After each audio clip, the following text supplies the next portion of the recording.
If you're looking at holistic well-being, it's really, really important for us to understand what is inside of us that creates our reality, right?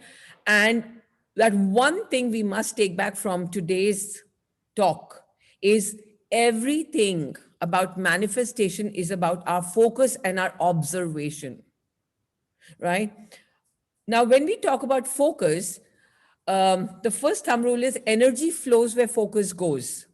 And for people who are interested in quantum physics and who understand science and life from the perspective and the filter of physics, the theory of observation or the double slit experiment is a proven evidence that it is the human observation that manipulates a wave into a particle, right? So when you look at the universe from the non-physical perspective, everything in the universe is lying there as just pure potential energy.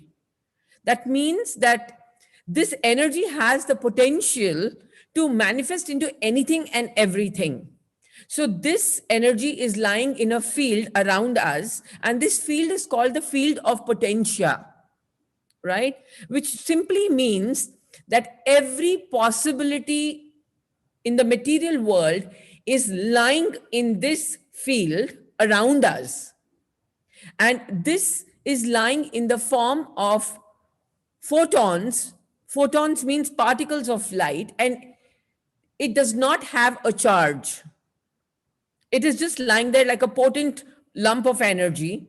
Now, who defines or what defines what this energy is going to actualize into is the human consciousness.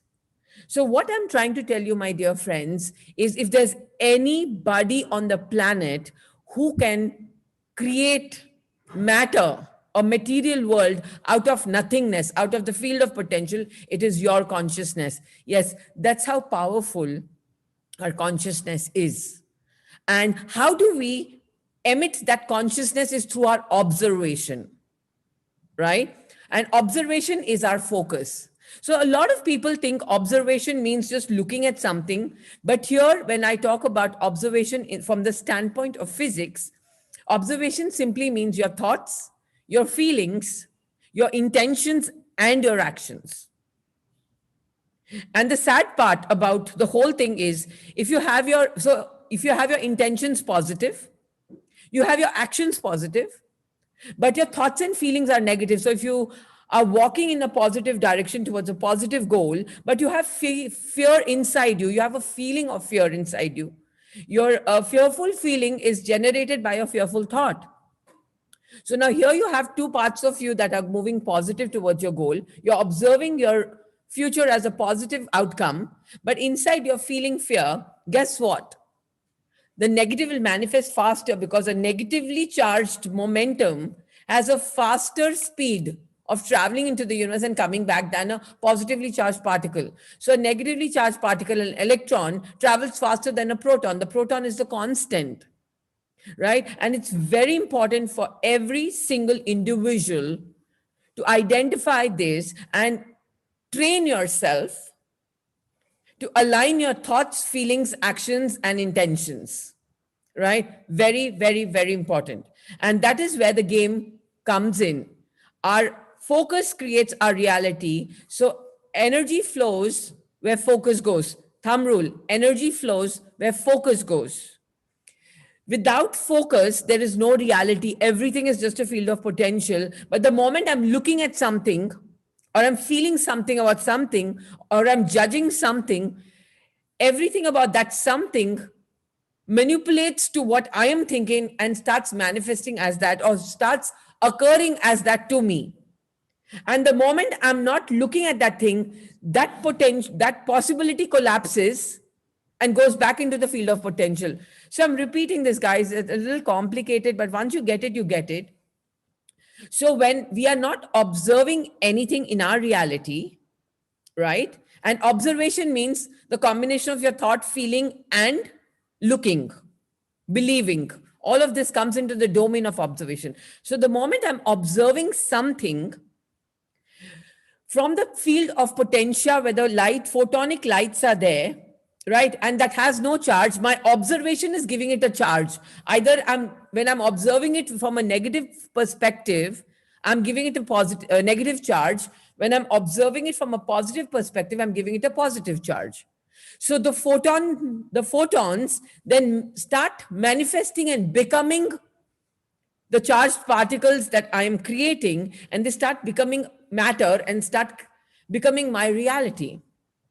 Now, when I'm not observing anything, those particles collapse and they come back to wave form. And this is called quantum collapse, right? Quantum collapse. So, here, what I'm trying to tell you, my dear friends, is if there's anything in the world that can create matter, it is your observation. So, number one, you have to train yourself to align your thoughts, feelings, and your intentions all into the positive to what you want to create. How is that possible, right? So, when you understand, here I'm telling you about consciousness has the power to create reality, right? So, now when you understand, consciousness inside of the internal human field has two levels. Number one, the subconscious, and number one, the conscious, right? In the subconscious, we only have past programs and past experiences, and we don't have choice. And in the conscious, we have a choice.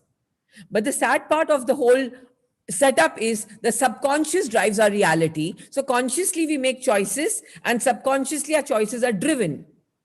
So now, if in my subconscious, I have only past programs, past experiences that are painful, that are negative, and they're driving my reality, consciously, I'm making my choice to create a positive outcome, but subconsciously, the programs are negative. So there's a misalignment in my conscious and my subconscious. So obviously, I will end up creating more of the negative stuff that's in my subconscious. So, step number one is you got to do the self work. You got to go and reprogram all of those past programs that you picked up as a child in your mother's womb, from your past life, or wherever they're coming from, any level of your existence. Okay, you've traveled a long way to be here today, but those programs are stored as memories. And those memories are driving your subconscious repeatedly, and they're creating a reality, and you feel you don't have a grip on life. Now, these subconscious programs are manifesting as your automatic thoughts. So, do you catch yourself sometimes just thinking stuff you don't want to think? They're negative thoughts, they're fearful thoughts, they're sad thoughts. So, anything in reality that shows up which you do not endorse or which triggers you is only an indication of that memory in your subconscious. So anything in the outside world that shows up that triggers you is an indication of the same program in your subconscious. So that is like a data for you to now start reprogramming yourself, because your inside world is creating your outside world. The inside and the outside are self similar. As above, so below. As within, so without. Thumb rule of the universe, law of the universe. So, my dear gorgeous friends, no amount of gyan is going to work. No amount of studying is going to work. No amount of spirituality and meditation is going to work if you've not gone in and cleaned yourself. When I say clean yourself, I mean go back to every single program you picked up as a child in your mother's womb. Every thought, feeling, and emotion that your mother was going through when she was carrying you is programmed as your vibration in your cellular memory. Now, it's not your mother's fault, it's not your father's fault, but if you don't clean it, it definitely is your fault, because you will be trapped in this matrix of being a victim in life. I would like to give you an analogy. They always say that, the same mind that created the problem cannot solve it. You got to come look at yourself from a different mindset. Only then can you find solutions to your life. And that's exactly what we're talking about, changing observation or changing focus. So let's take this example of a jar that has strawberry jam in it, right? So the jar knows that I am strawberry jam and I am in it, but the label outside the jar says that it's a mango pickle. So people will treat the strawberry jam like a mango pickle because they cannot see what's inside. They only know what's outside in the jar. That's our behavior. So if you really want to understand yourself, or if the strawberry jam wants to understand what's going on with me, the strawberry jam has to come out of the jar and look at itself from another point of view to understand what's going on. So it's very important for us to move out of our limited matrix, out of our limited framework, out of our limited programs, and look at us from a very infinite perspective, from out of the box. Now, guess what is this jar or the box I'm talking about? It's the mind. Because the mind gets limited and finite with the programs of our past. So you have a choice, my dear friends, to keep thinking from your subconscious or to think from your conscious. But the magic happens only when the thoughts of your subconscious and conscious match, align. You're creating a potent vibration. Otherwise, you know what? Your conscious is telling you positive, your subconscious is telling you negative, and you're creating a very wobbly vibration into the universe. And the universe is confused. What does she want? Does she want her goal, or is she fearful? Because she's emitting fear and she's also asking for something. So we just end up sending a very confused vibe and we end up getting confused results. So it's very simple. If you want to master the universe, master your observation. And when I say observation, I mean your thoughts, your feelings, your intentions, right? Now, to get a grip on your thoughts, because your thoughts are being generated either from consciousness or subconsciousness. And when they're coming from subconscious, it's only fear, it's only past programs, it's no new choices. So when you go into your subconscious and do the self work, you actually become more aware of what you're thinking, what you want to think, and you become the master of your reality. And when you've done the self work and aligned your conscious and your subconscious, you've actually aligned your observation, and your energy starts flowing into the right direction to create well being in all areas of your life: physical well being, mental well being, emotional well being, and spiritual well being. Spiritual well being is not really about sitting and doing meditation, right? And I'll tell you why. If you've not cleaned the basement, your subconscious is the basement of dead rats. Only doing meditation is like putting a perfume. Eventually, the smell of the dead rats is going to ooze out and spoil your life. So first, do the basics. First things first, clean your basement, clean the dead rats, and then doing meditation is like an all-out way of being. So, but without cleaning that inner stuff, without you not having gone inside and introspected, right? You will never be able to have a grip on your life.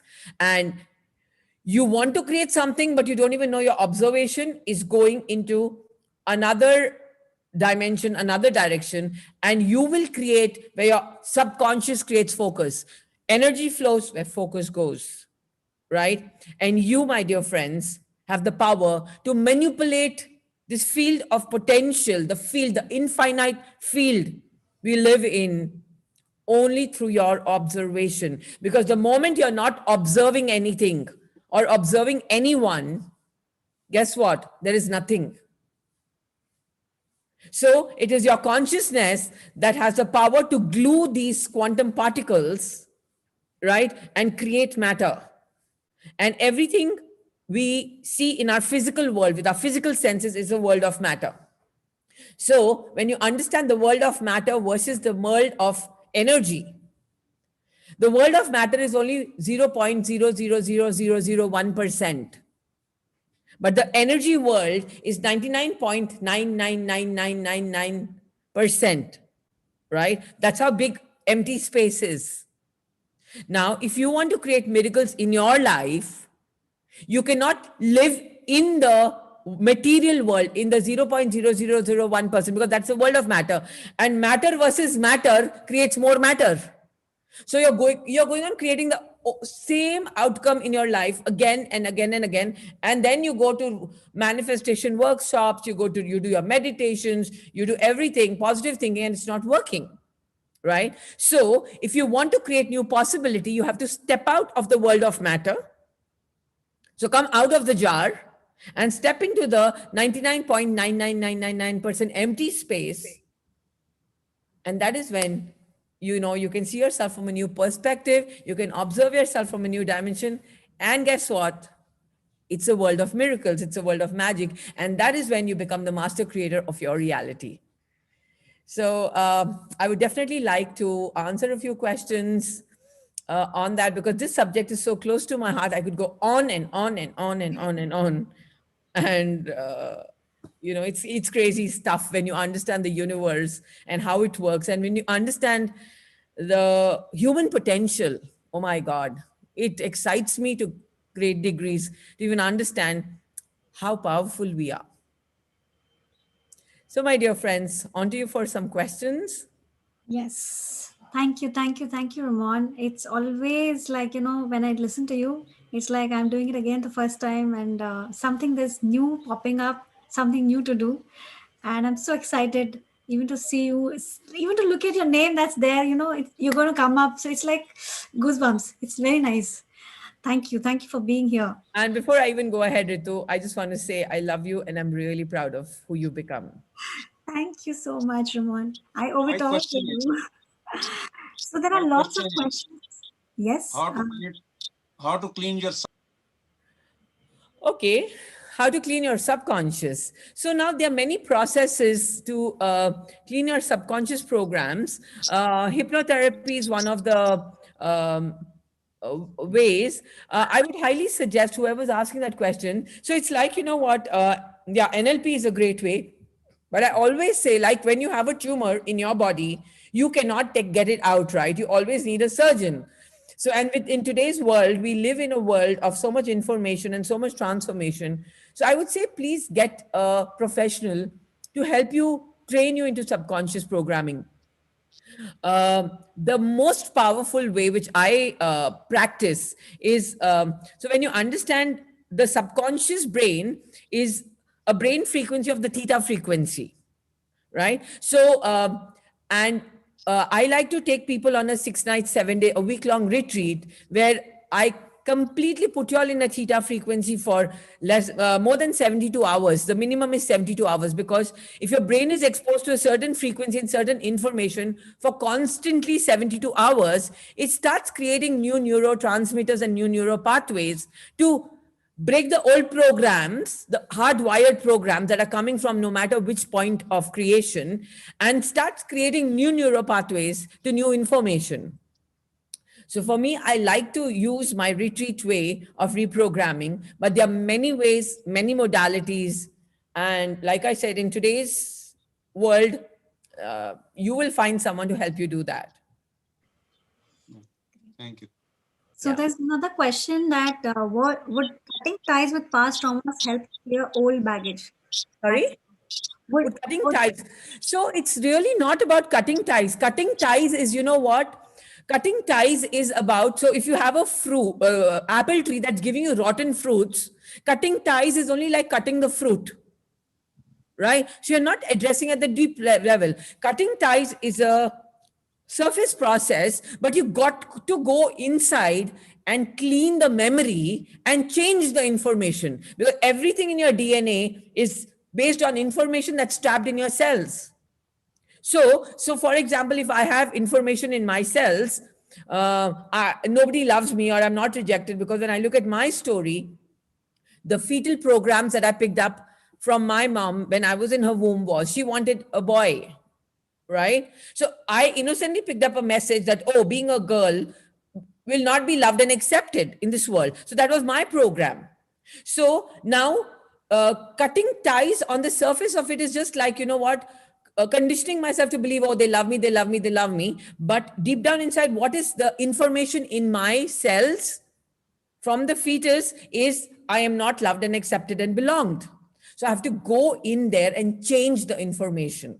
And that's exactly what reprogramming is. So cutting ties is the level one, but the real surface work is you got to go and reprogram information. You got to go and implant new information there. So one question that is, I think it's around the same topic. Uh, who decides what to focus upon? Isn't that our ego? So you talked about the conscious and the subconscious. So yeah. So you know what? It's you who decides, but it's really not about who deciding. It's you about being self-aware. What are you deciding, and from where are you deciding? Are you deciding from your subconscious, or are you deciding from your conscious? It's really not about that. It's about the alignment of the conscious and the subconscious. Like, so your subconscious is more powerful than your conscious always, right? But it does not have the power to make new choices because it's an auto programmed device, auto program memories, right? So no matter how much you consciously choose, who's going to drive your reality is your subconscious. So it's like an example I'll give you. You're on this journey on the highway and you're sitting in your car behind, and you tell your driver, I want to go to Jaipur. But in his mind, in his GPS, the route of Chandigarh is programmed. So automatically he will take you to Chandigarh. And you're sitting here behind and saying, no, I want to go to Jaipur. I want to go to Jaipur. And then the driver is not listening to you. So the first thing you have got to do is program the route of Jaipur into the driver's mind, so that when you give him an instruction, he takes you there, right? It's that simple. Alignment is the key. So it's not really about who decides, it's about aligning. Okay. Now there's a question on conscious, superconscious. So how do you tap into the subconscious, superconscious, tapping the cosmic mind? So, I, at this level, in this context, although I'm not talking about the superconscious, so superconscious, while the subconscious is giving you information from your inside past programs, the superconscious is giving you information from the field around you.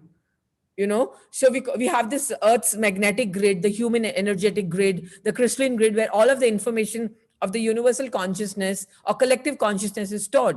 So when you have your subconscious, conscious, and superconscious aligned, then your ego steps out and the divine flows through you, because the information is coming from the field and not from inside.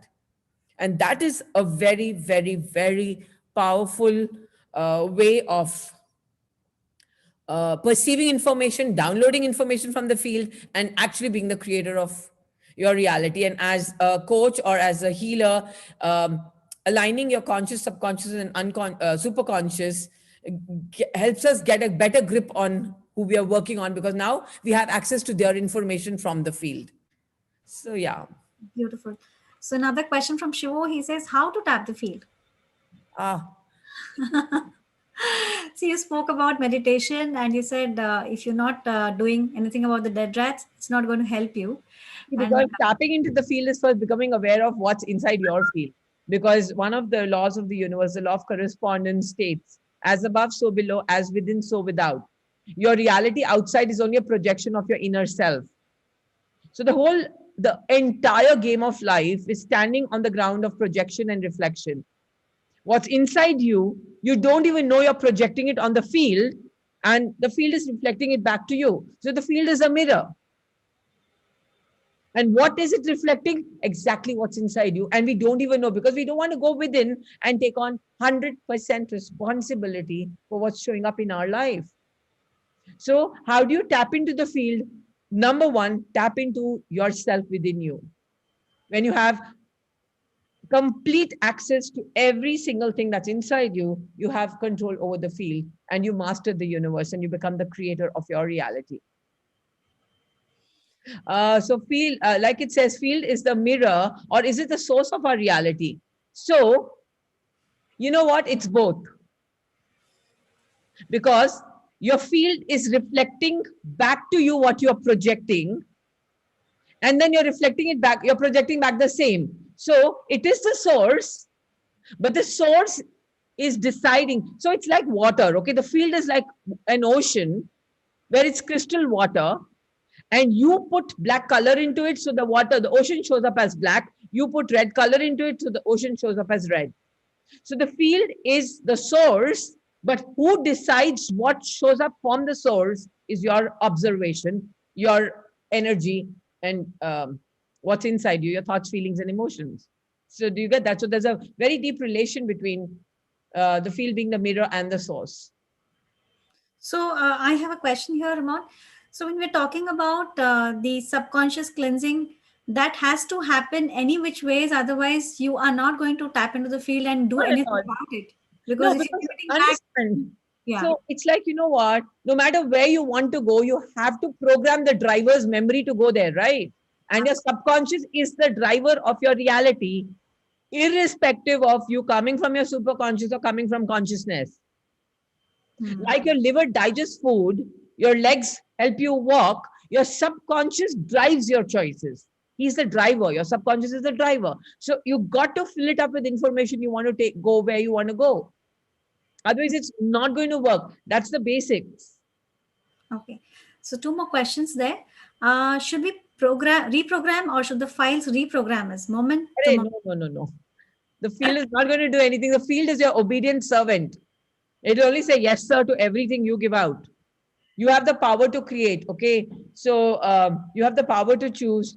You have the power to make choices. The field doesn't have the power to make choices. Right. So I like to, like I said again, the example I like to give you is the universe is like an ocean, and God has given you all the colors. Like you have a 24 colors in your palette. Now, whatever color you choose to throw in the ocean behaves in the same color. It's simple. So the field is very obedient. It's just there. It's lying there as pure, potent energy, waiting for someone to decide what it needs to show up as. So it's not the field that creates your reality. Is cosmos your servant? Definitely yes. The universe is your obedient servant. It only says yes, sir. So if you're giving out fear as a feeling, the universe says, yes, sir, you want fear, I'll give you more fear. So the universe scans one person in your life for one situation and maybe takes your money away and you have more fear. And the universe says, wow, I'm doing a great job. He wanted fear, I'm giving him more fear. So Are we bigger than God? bigger than God. Okay. So one of the theories where I was in training in quantum physics, the black hole theory has a proven science that when you look at, so we are all made up of atoms, right? The entire universe is made up of atoms, the material world. And from the point of Big Bang, we've all come from singularity into a state of duality, right? Now, when you tap into the potential of an atom, there is the electron and the proton, but inside the proton, there is the nuclei, right? Which is called the God particle. Currently in quantum physics, they call it the God particle. And you know why they call it the God particle? Because they did an experiment where they took the mass, right? Uh, they took the mass of the entire universe, the mass, the weight of the entire universe of matter, and they measured it with the mass of the nuclei of an atom. And guess what? It was similar. I'm repeating this. The mass of the entire universe that can be fit into a sugar cube. That's the mass of the density we're talking about. And the mass of the nuclei of an atom, right? And they measured both, and it turned out to be the same. Now, this tells us a new story about us, that we as human beings are made up of 100 trillion atoms, and we have 100 trillion universes within us, right? I'm not saying we are gods, but I like to use the word we are a little piece of God. Like there is an infinite ocean, but we are the drop. So we have the potential of being everything that the ocean is, right? So yeah, definitely we cannot be the gods, but we are a part of it. We are the father. He's God is the father, and we are the children, right? So the light that the divine carries, we don't carry that much light in our physical bodies, but we do carry a little, like, they say a lesser resolution of the same light. That's how it is. And yeah, someone asked here, Big Bang theories failed after it's discovered that cosmos is expanding and accelerating. I just want to let you know that in the latest theories of quantum physics, they've already proved that the Big Bang is still banging. Mm.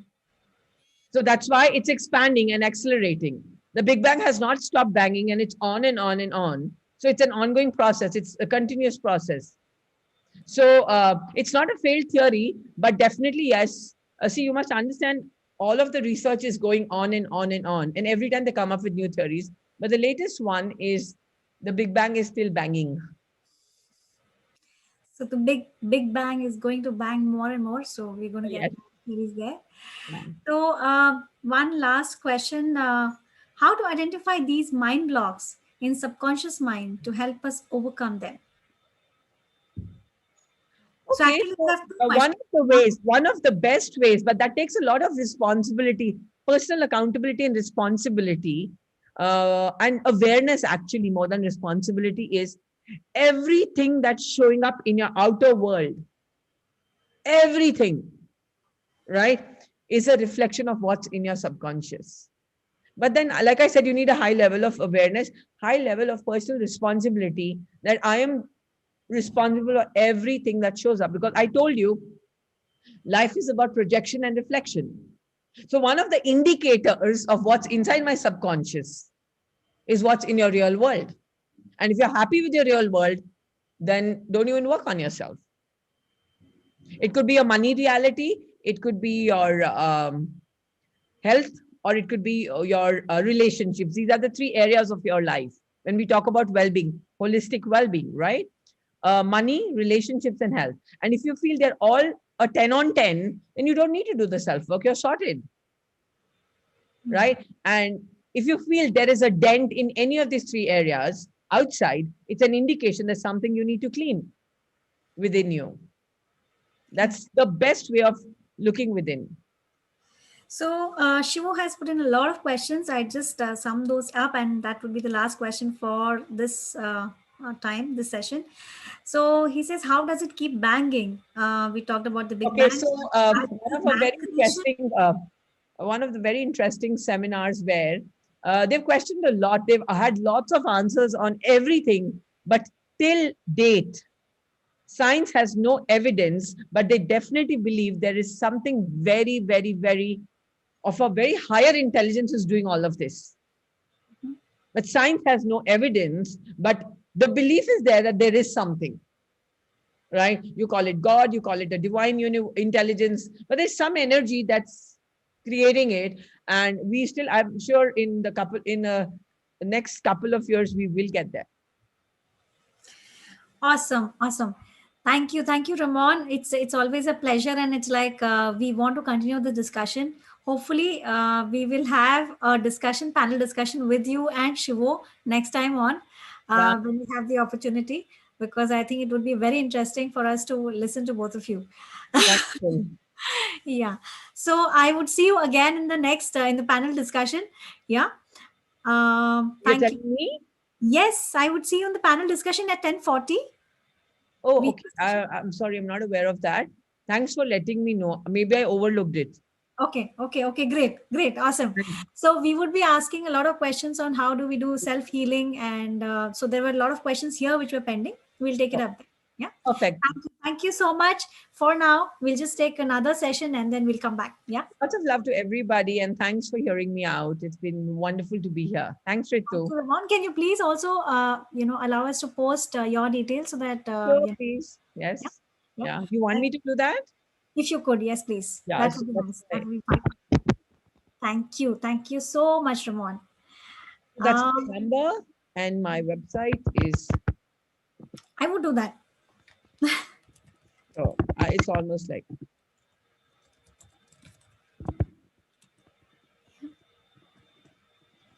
there you go. Yeah. Yeah. Thank you so much. So I'll see you in a bit. Yeah. Thank Darling. you. Okay. Bye. Bye bye. So, my dear friends, after that wonderful discussion with Ramon, Dr. Ramon, we would now be calling upon Barbara Bautista. I don't know if I'm getting the last name right. Barbara, are you there? She's a Reiki master and healer. She's from Sydney, Australia. And she's going to be speaking to us about go within to go beyond. Yes. Hi, Barbara. Please. Hi, good morning.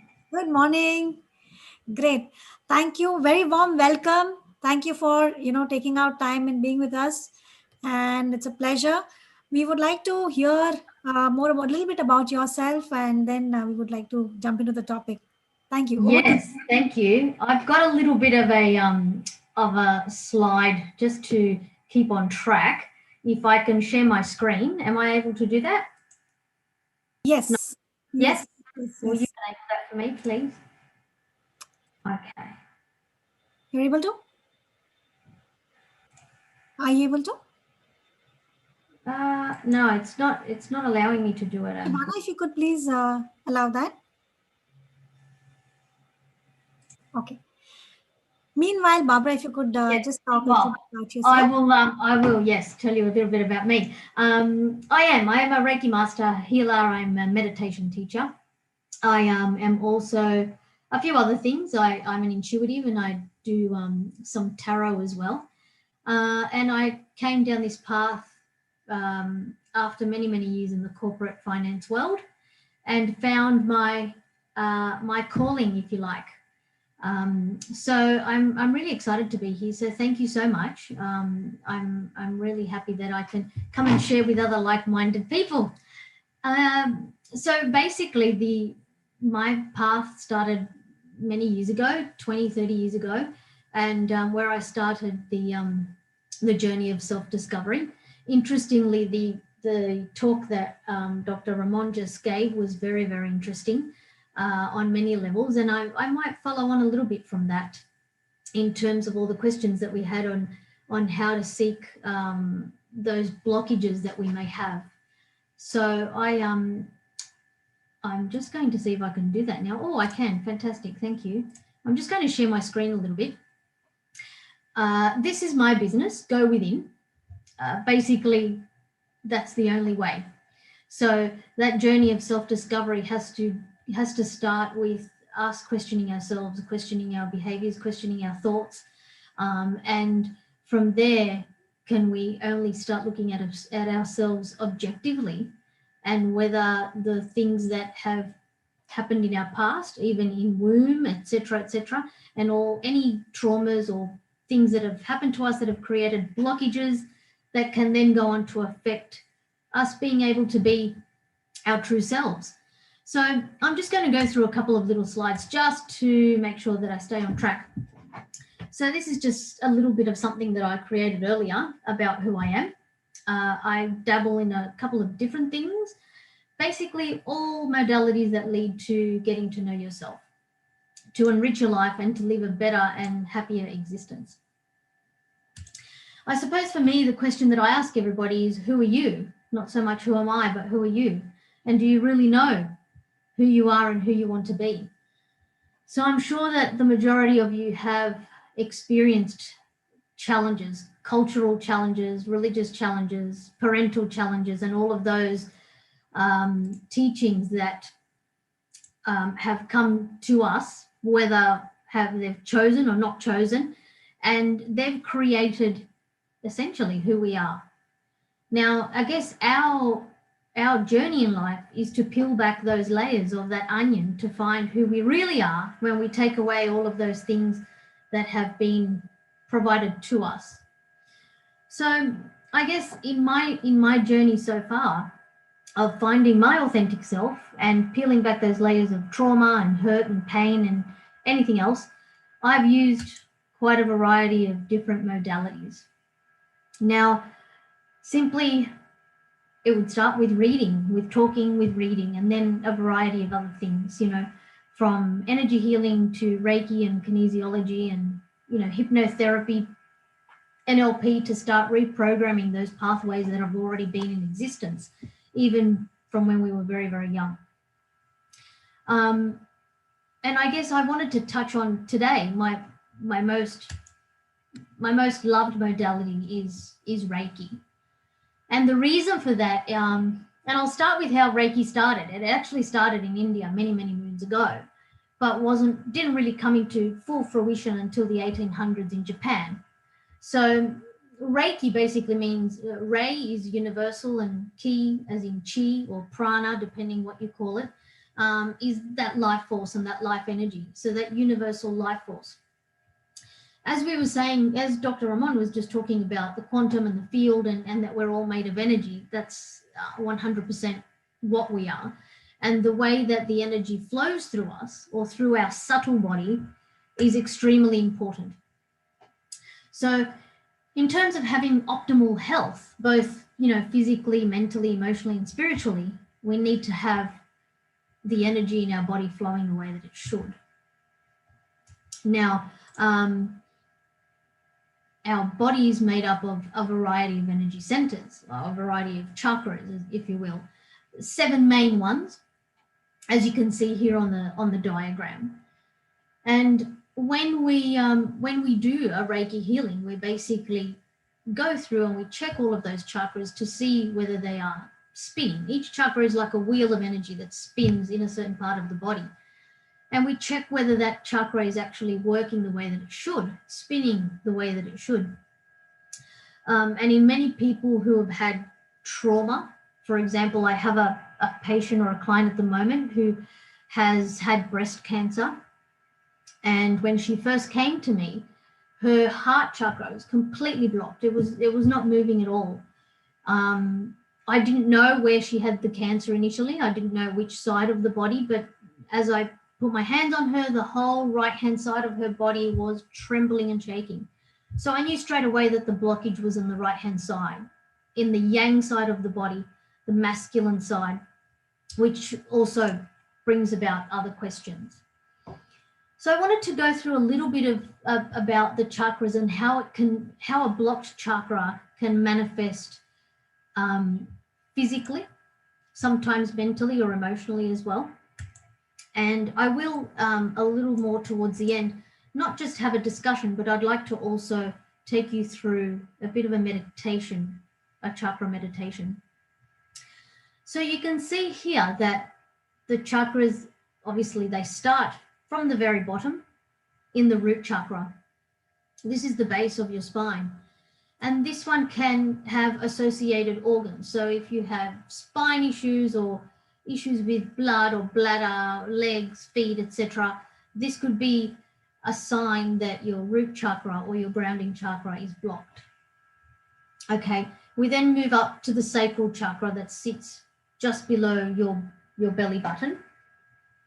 This one is known to deal with the lymphatic system, the circulatory system, adrenal glands, kidneys, and skin. The solar plexus chakra, which is in the middle of your stomach, usually dominates the nervous system, the stomach, and the gallbladder. Now, as I was saying before about my client with the heart, the blocked heart chakra, this one represents the breasts, the diaphragm, the ribs and shoulders, the respiratory system, the arms, the hands. So a lot of what's happening in terms of love, a lot of emotionally with regard to self-love, with regard to empathy, is all relative to the heart space and the heart energy center. Then we move to our throat, and our throat is very much dominant of our ability to speak, our ability to express ourselves. So it's related to the ears, nose, and throat, to the teeth, to the thyroid, and again, that hormonal system that sits there. When we come to the third eye and also coming into the crown, these are the ones that align us with source, to that being or to that energy, universe, whatever it is we'd like to call it. So the third eye is related to the pineal gland, to the eyes, the nose, the ears, and the skeletal system. The pineal gland is actually activated by the spinal fluid that goes up and down our spine, actually once every 12 hours.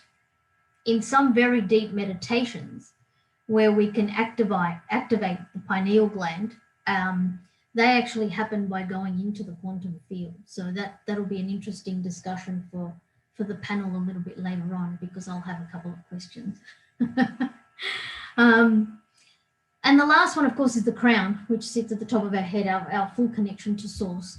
And this looks after our brain, our nervous system, and our pituitary gland. As you can see on the right-hand side, I've included a column there where where it shows us what a person feels like when they're balanced, when each chakra is balanced.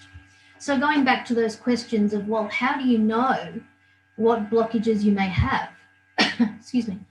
So I guess if a person is feeling very angry all the time, or unable to focus, or they're feeling something that triggers them constantly and there's a pattern, then that's definitely something to look at relative to that particular chakra. Does anyone have any questions? Can I do that now? Ritu, are you okay with that? We can take it at the end. Okay, no problem. Yeah. So We have what I another might do now, 15 minutes. So you can probably wrap up the session around 10 minutes, and then last 5 minutes we can do the questions. Yeah. perfect. Okay, so what I might do now is a very, is a bit of a chakra meditation. And we'll finish with that, and then we'll do some questions after that. Yeah, it'll be about 5-7 minutes. Okay, I'm going to play a little bit of music in the background, not too loud, but I will ask everyone if they can sit comfortably, feet on the floor if you can, with your spine sitting straight, gently closing your eyes and starting to pay attention to your breath. Breathing in through your nose and out through your mouth.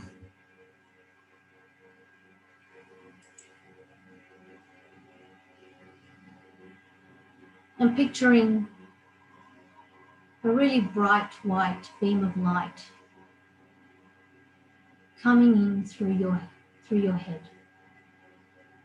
surrounding and filling your crown chakra. Feeling the energy from the white light, and that energy pushing down through the back of your neck, highlighting your third eye. The white light moving through your body and radiating out into your aura.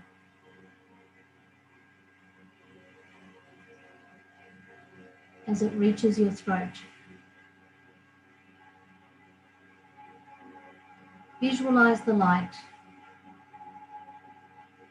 clearing any blockages,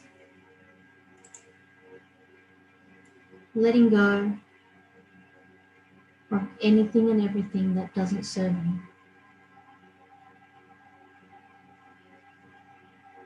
And as that light moves down into your heart center, feel the warmth, the comfort, the ability to breathe deeply.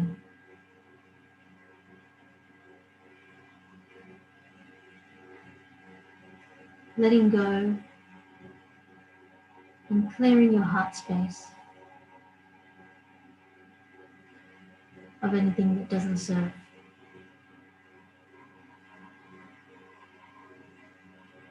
As the light moves down to your solar plexus, the center of your stomach,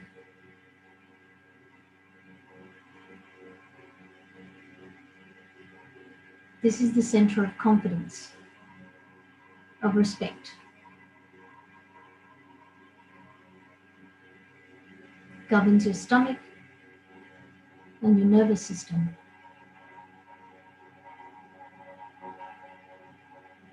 Feel the light cleansing your solar plexus. Letting go of anything that doesn't serve.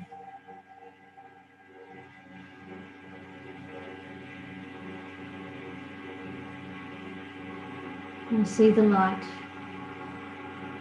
moving further down to your sacral chakra,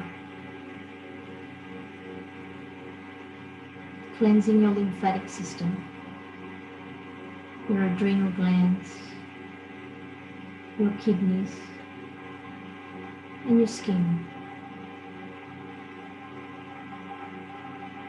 the light radiating your whole body and your aura.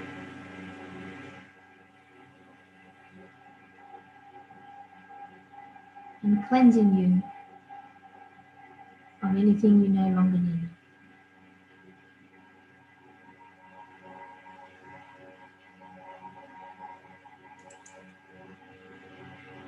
As the light moves down to the base of your spine, to the root chakra, this is our grounding force, our place of feeling centered, of feeling trust and independence.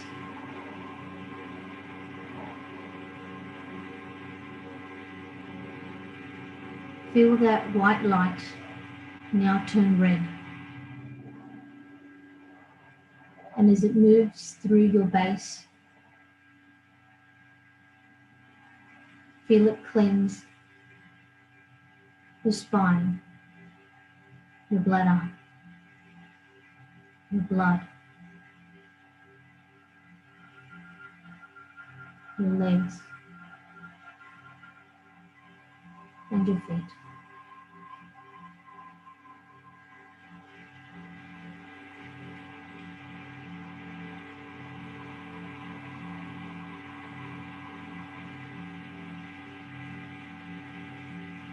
See the red light now surrounding your body.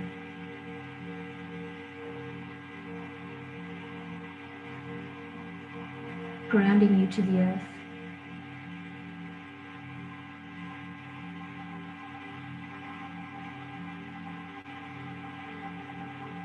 Centering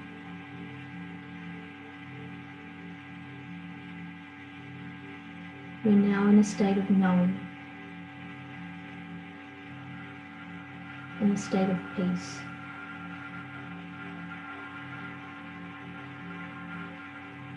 In a state of self.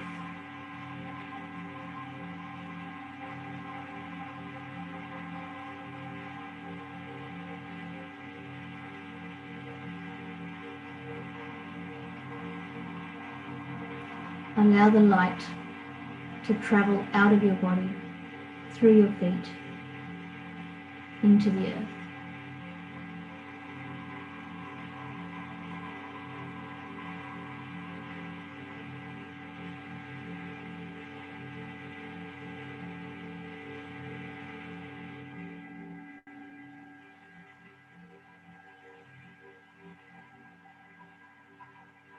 You are now grounded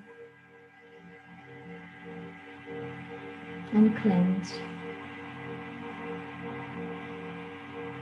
and relaxed.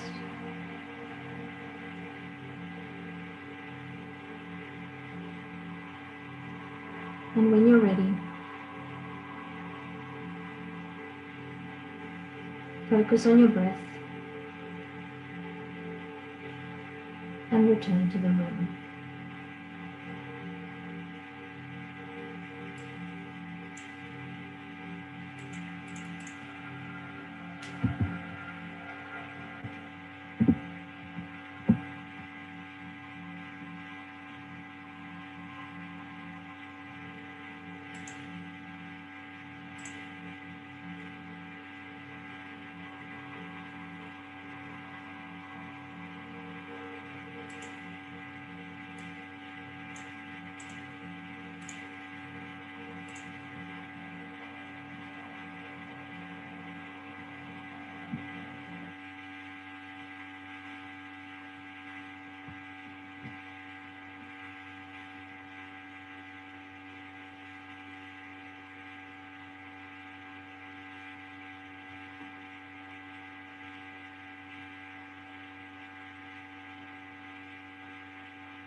Welcome back.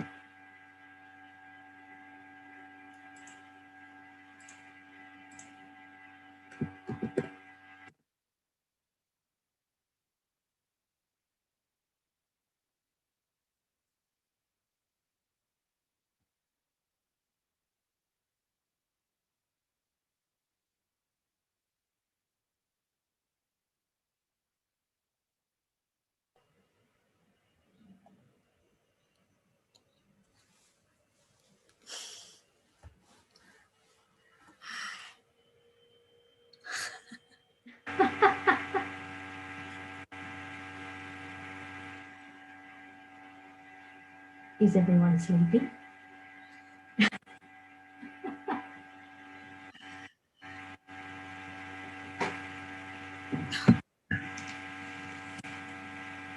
Yes, Sandeep ji, please come in. Sorry? No. Yes, we just bring the questions for you, Barbara. That is awesome meditation. Thank you.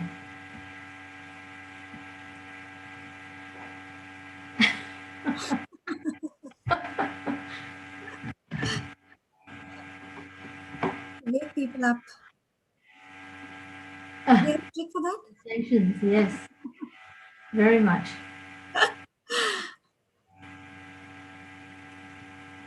I know, my favorite.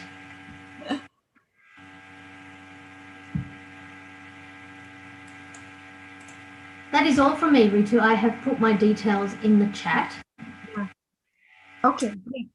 So, Barbara, that was a wonderful, wonderful meditation. And with what you shared, I think a lot of us in the journey would go deep down and do a lot of work on ourselves.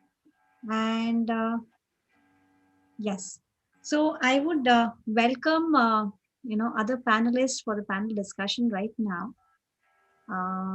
I just check in if the panelists are available right away, and we'll go on.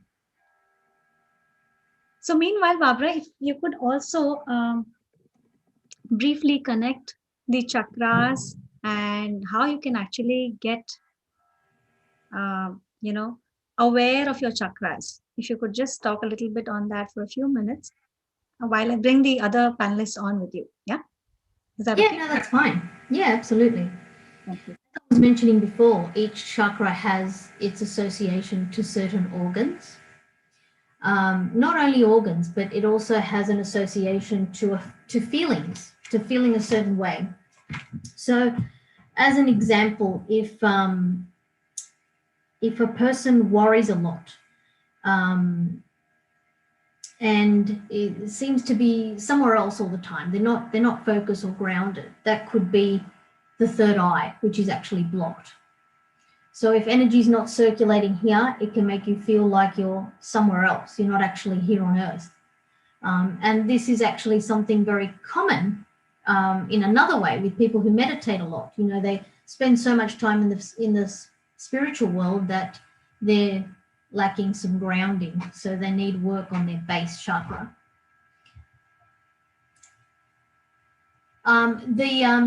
Can we make available the details that I had on screen if anybody wants it, Ritu? I think I have it's an already explanation. available on chat box as well. You shared it already here, right?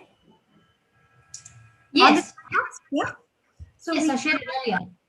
actually, Barbara, I don't have the possibility to put you back as a for the screen share again. Oh, no, that's okay. That's fine. That's fine. I just put it back on the chat box. That's available to everyone. Okay, I'll do that. Yeah, Okay. thank you. Great. So do we have Ramon and Mansi is Yeah, there? she's just joining in, but we can invite other speakers Okay. on the panel. Okay. Great. Awesome. Sandeep ji. Yeah, thank you, Ritu, and thank you, Barbara. So now is the time to have the panel discussion. So I invite uh, Ritu, first of all, you as a moderator, right? Thank you. Right, and I think Ramon is here. Yes. Hi, Yeah, hi, Ramon. Nice to see you. pleasure. Right, great, and thank you, Mansiji, for being here. Hi, thank you. Yeah, I'm super excited. And it was wonderful to hear Ramon's talk and also Barbara's talk. I Yeah. talked yesterday, but I'm so happy to be in this space with y'all. Great, great. And thank you, Barbara, for your session. It was a lovely, lovely session. Thank you. And over to you, Ritu, for moderation. Thank you. Thank you so much. So a very warm welcome once again, Ramon. And Dr. Ramon is my mentor and my coach. So to everybody, please look at this girl. Today she's a different one. And probably if I had met her about 5 years back, I don't know, you would probably not recognize who I was. So all thanks to Ramon. And we have the lovely Mansi from Konto and the gorgeous Barbara. So we would take on this discussion with these three gorgeous ladies and myself. So the topic is understanding yourself to heal. So we talked about, we heard you in the morning, Ramon. You spoke about the subconscious, digging out the subconscious beliefs and, clearing them. So I would actually bring that question back to you.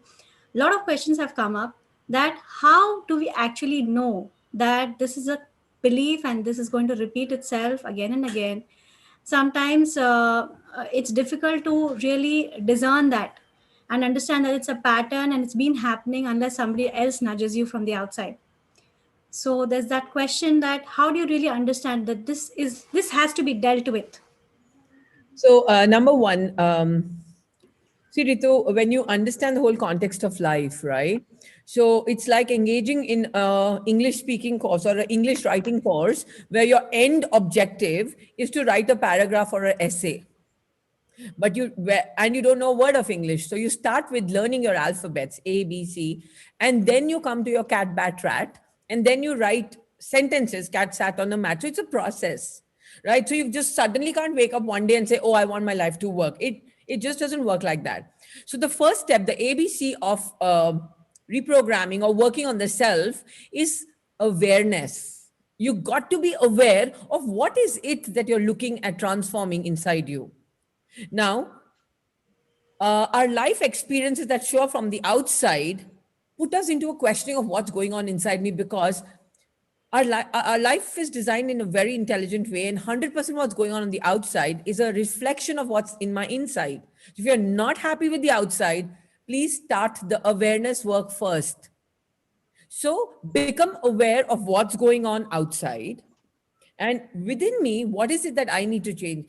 Awareness is the light that goes on in a dark basement suddenly, and you can start seeing all that's going on inside you. But without awareness, you can't awaken, you can't reprogram, you just can't begin the path, because it's a dark path. It's dark inside. Right. And for you to see your darkness, you've got to switch the light on. Absolutely. So the first step is bringing in awareness. Second, number two is then when you become aware, you start seeing life from a very different point of view. Like I told you, you have to go outside of the jar to see what's the label inside the jar. So the labels I'm talking about are our behavior patterns. Right. These are the labels. So you cannot be in the jar and see your behavior. So you got to go out and see yourself from a new perspective, from a new point of view, from a new dimension. And that's how then you kind of start becoming more responsible for everything that's showing up. Great. And Mansi, what would be your take on that? How do you think you would start that work of self-awareness and really turning on the light for yourself? Yeah, so I believe the universe speaks in whispers first. I agree with Ramon that observation is very important. And I feel that usually the subconscious, it's like a hole, like there is something wrong in your subconscious. Conscious. It is like a hole, and you need to heal that hole to become whole. And I think that is a process of healing. You heal, from that hole, you heal that hole, and then you become whole. And I feel that I agree with a lot of things that Ramon and Barbara talked about. One of the things that I would like to touch upon is I completely agree that the subconscious is way stronger, and usually the problem I think starts really in your psychic body, and that is where the whisper is the softest. And if you can hear in your psychic body and you can heal and become whole there, that's done. But if you don't work there, then it percolates and it comes to a little bit lower frequency, which is your emotional body, where a lot of you will create incidents in your life because you're not listening to those whispers in your psychic body, and then those things will start to manifest. If you don't work on your emotional body, then you come to the chakra system and you will see it in your energy. You might see it in your mental patterns. You can even work it out there. If you don't work it out, then it comes into your body. And that is the final step. So when you have a disease, when it's actually, when you have breast cancer, when you have a fracture, when you have a thyroid, it has gone through all those levels. So it is your observation, your awareness that will determine where you catch the problem. And if you are over here in the psychic body, you don't even, the doctors don't even come into the picture. You can work on it. And here for me, it is very important because, if I'm only working on my subconscious and, and I'm working on my conscious, because, I'm trying to be observant, I am still missing out something, because if I do not tap into the superconscious, it is just work. It is just work. It is constant work. You have to be like a security guard. You have to be like a chowkidar all the time, 24/7, that it doesn't percolate anywhere. But once you can tap into the superconscious, which is, you can call it the ink field, the Deva field, the master field, the universal field, the Shiva, then when you connect there, that's when the healing will go at the speed of light or beyond. So that's my take on this. Okay, I'll come back to that question there. Barbara, what's your take? How do you think one should go about it? I actually agree with both ladies, with everything that they said. The key though, that to get to either of those levels is to get past the ego. Because until you don't get past the ego, you can't get to any of those levels, because the person is fighting with themselves. They're standing in front of themselves. So only when a person is ready, and sometimes that is only by divine right, sometimes that is only by cancer, sometimes that is only being hit by something, that they start on that journey. I think sometimes it is not a matter of choice, but a matter of circumstance, or a matter of the universe sending it to you at that time. You have to want to. So until you're ready to put your ego to the side and look at yourself objectively, none of that can happen. So how? That's just desire, as far as what I've seen. It's the desire to want to look at yourself and say, this is not how I want to live. This is not who I want to be. I want to be better. I want to be happier. I want to be at peace. I want to love myself. And from there, the journey starts, and all of those things apply at all of those levels. But the healing, nothing can start until you step aside from yourself. And that's, I think, for most people, the biggest issue is their own ego, because they're not willing to admit that, they are wrong, or that they are not perfect, or that, they have been traumatized, or they have lived something that has hurt them that they need help with. People are comfortable in what they know, whether it is toxic or not. They're comfortable with what they know, because it is just something that they relate to, and sometimes change is extremely scary for people, and that's what this requires, change. Sometimes a lot of times you have to become a completely different person to be able to heal. And I've seen it personally with people that I know and that I love, and they are on the precipice of death, and they will not change. They will not allow, put their pride aside or put their ego aside to be able to evoke that healing.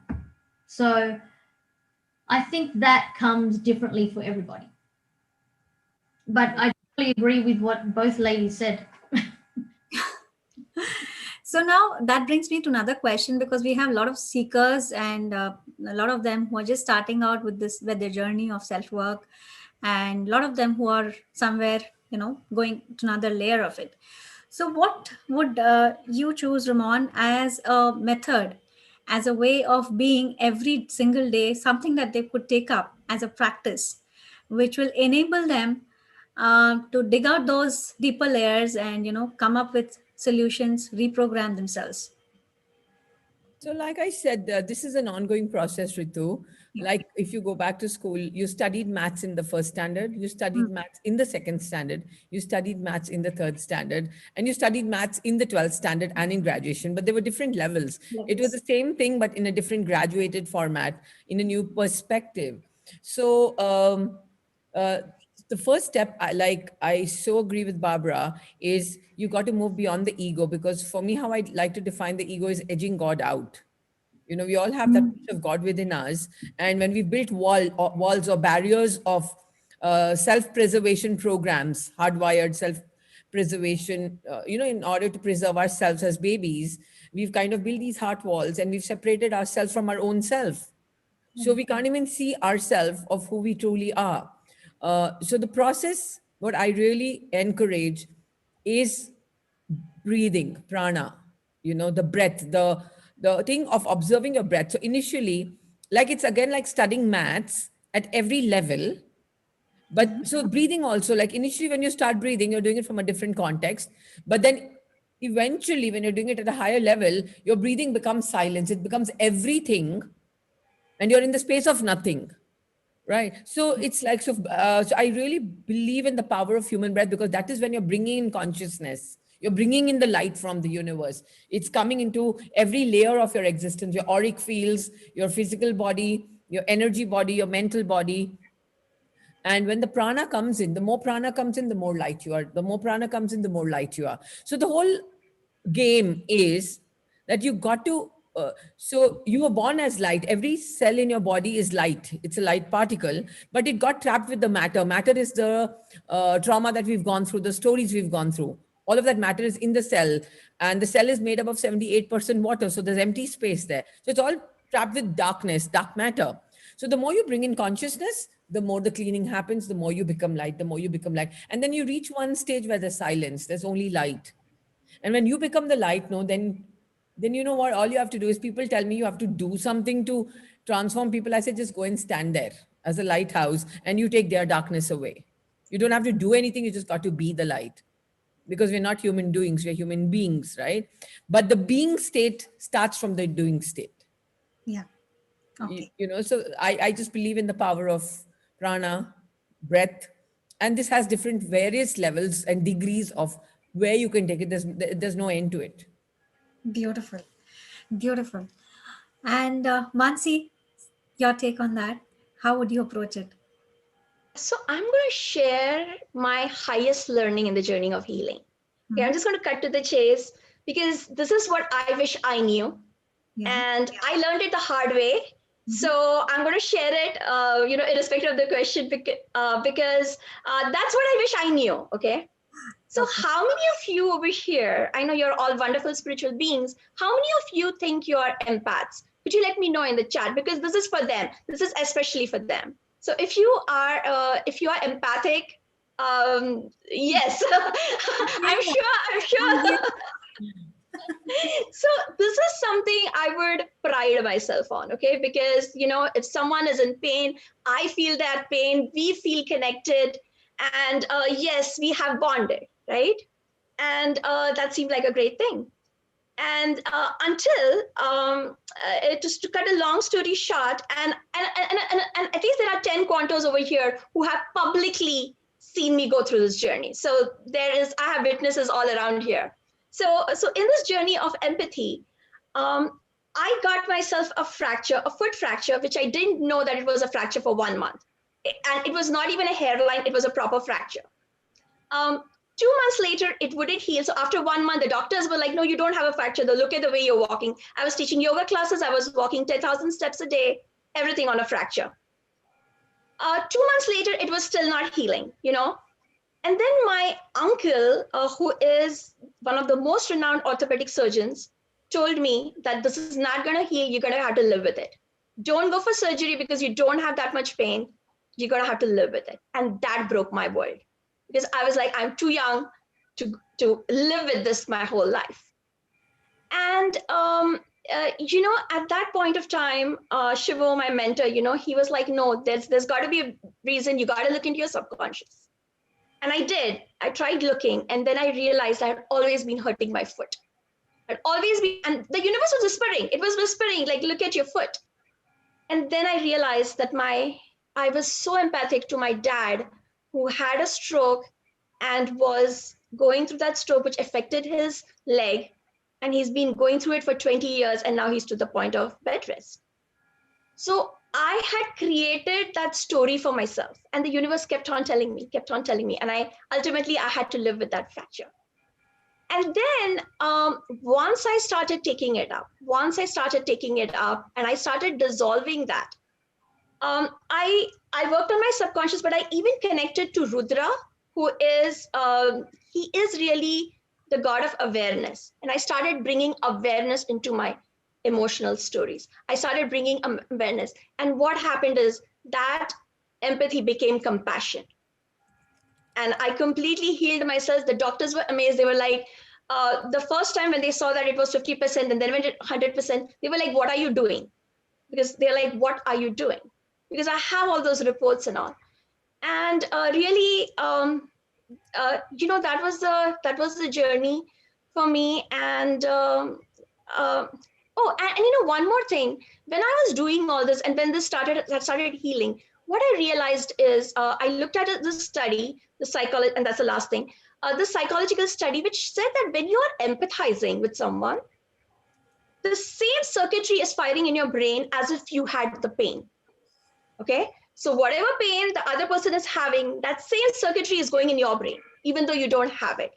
So you're already creating the seed for that in you. But when you bring awareness and when that empathy becomes compassion, there are different circuitries that work. You actually get creative, you actually activate and empower yourself, and you can solve.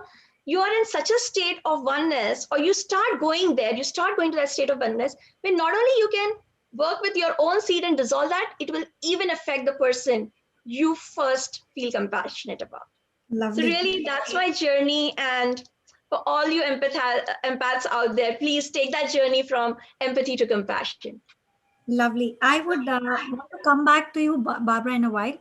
Ramon has to be leaving, so I'll just ask her one question that's popping up again and Thank you again. so much. I'm sorry. Sarah. I'm sorry, Mansi. Basically, Ramon, there's a question that which is not on the topic, but we'll take it up. So, do you believe in destiny, and what really destiny is? How can you change it? Can you manipulate it? Is everything manifested by us part of destiny? So, see, destiny is for me an escape to not looking at reality from how it was really designed. So, when you look at the human DNA, because that's the motherboard of information, and when you understand it from a standpoint of quantum physics, only 3% of our DNA information, 3% of it is coming from our genetics, our biological DNA. 5% carries information about our past karmic imprints. 92% we are born as an empty slate, so that we can go and fill it with new choices. And until about 1995, before the study of epigenetics, scientists call this the junk DNA, right? They didn't even know what this was. But now, with the new study of epigenetics, they've understood that this 92% was actually given to us to create new choices that could give new information to our existence, and we could create our reality. But the sad part is the 92% gets filled up with information and gets programmed even before we are 3 years of age. Okay. So 80% of the 92% gets programmed in your mother's womb, and the rest 20% in their first 3 to 4 years, your prime nurturance years, right? So having said that, like for me, when I don't trap myself in the matrix of astrological predictions or the so-called destiny, because that's where then you're taking the whole focus away from you being the creator of your reality. So there is a karmic destiny that you got to work with, right? Karmic destiny means, okay, I have this husband that I'm married to, I have this mother-in-law, I have these children, they are karmically designed to be in our life. But everything that shows up in that space is not destiny. So you can't end up being the victims saying, oh, this is my destiny, so I have to cope up with it, I have to bear with it. Because believing in destiny only makes you a victim in life and not the creator, right?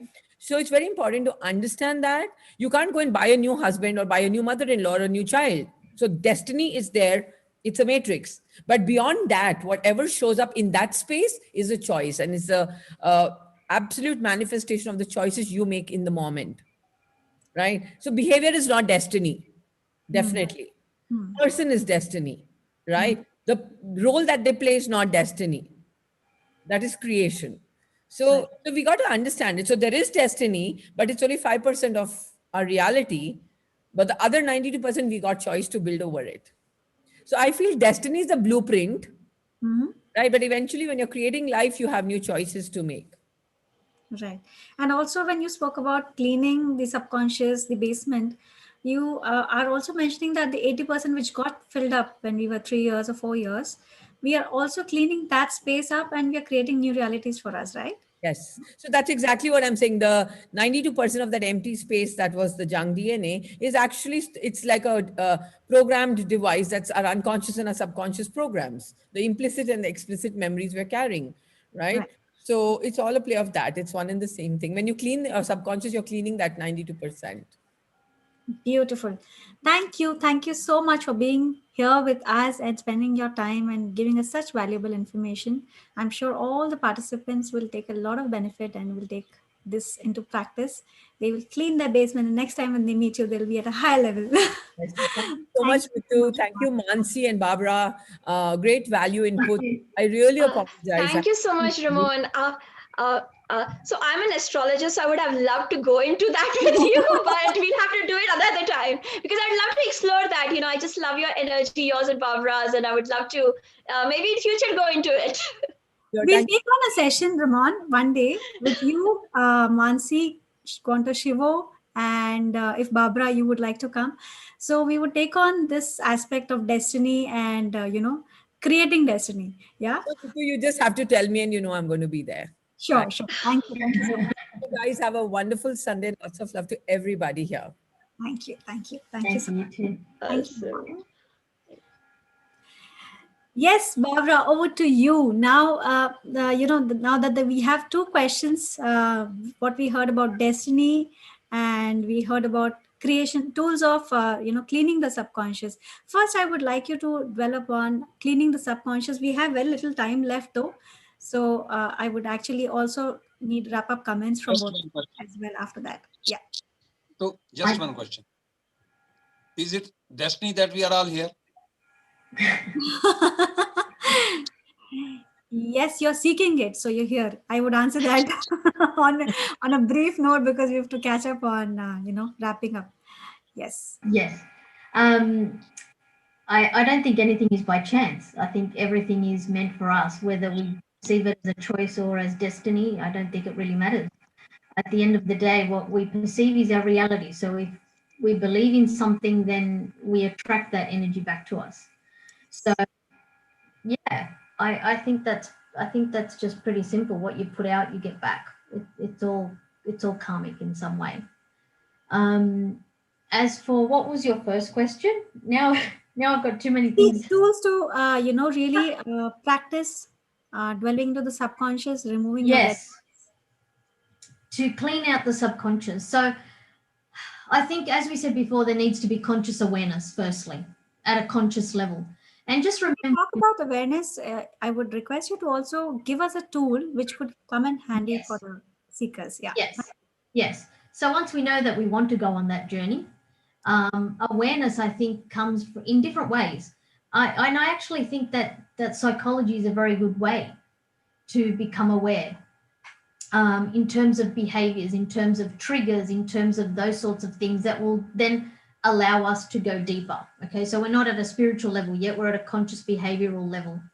And I think that's the first port of call. After that, in terms of how we go about remolding that subconscious, that's when we get to the other interesting stuff, because that's where all existing behaviors come from, existing neural pathways. They come from negative emotions. They come from limiting beliefs that we have believed for a very long time, whether we created them or they were created for us. And that's where I think things like NLP and hypnotherapy and that kind of subconscious work can help to reprogram that. Now, I also believe in using other forms of meditation that take you to the quantum field, where we use the pineal gland, where I was mentioning before, and we go to those really, really deep brain waves. Because at the moment we're in very light brain waves, not at a point where we can create lasting change and create new neural pathways. That's where we need to get, and that's the subconscious mind. That's 95% of what we use. The conscious is only 5%. So I think there are a variety of different modalities that we need to use depending on the stage where we're at. Yeah. So, I'm also a massive believer in astrology. or your birth chart tells you a phenomenal amount of things. You know, it can tell you relationship issues you have, if you're going to have father issues, if you have career blockages for some reason. I believe that everything is connected.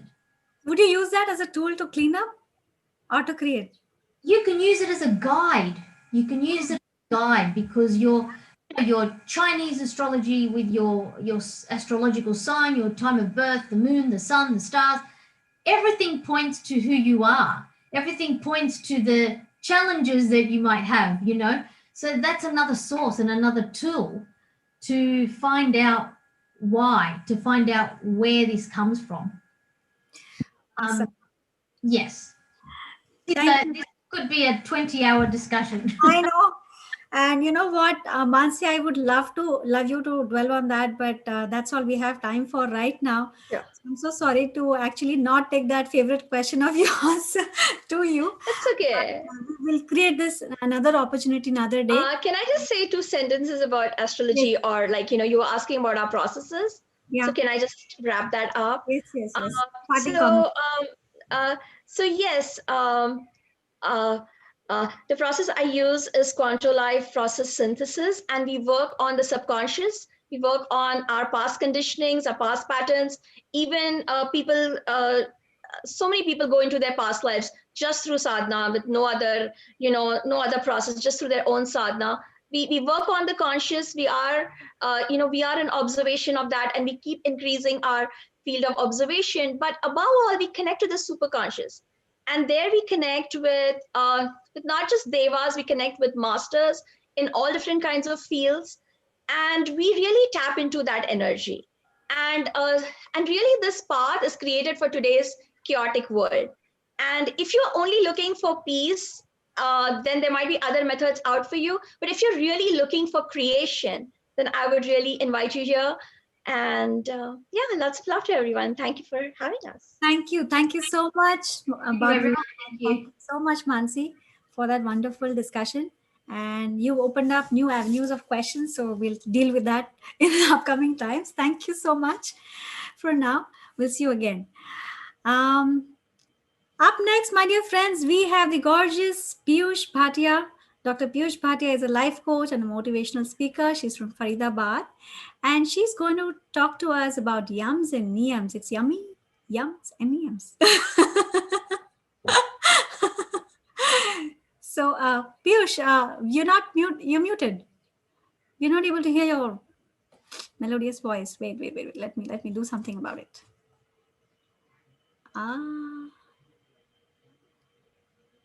So I'm not able to unmute you.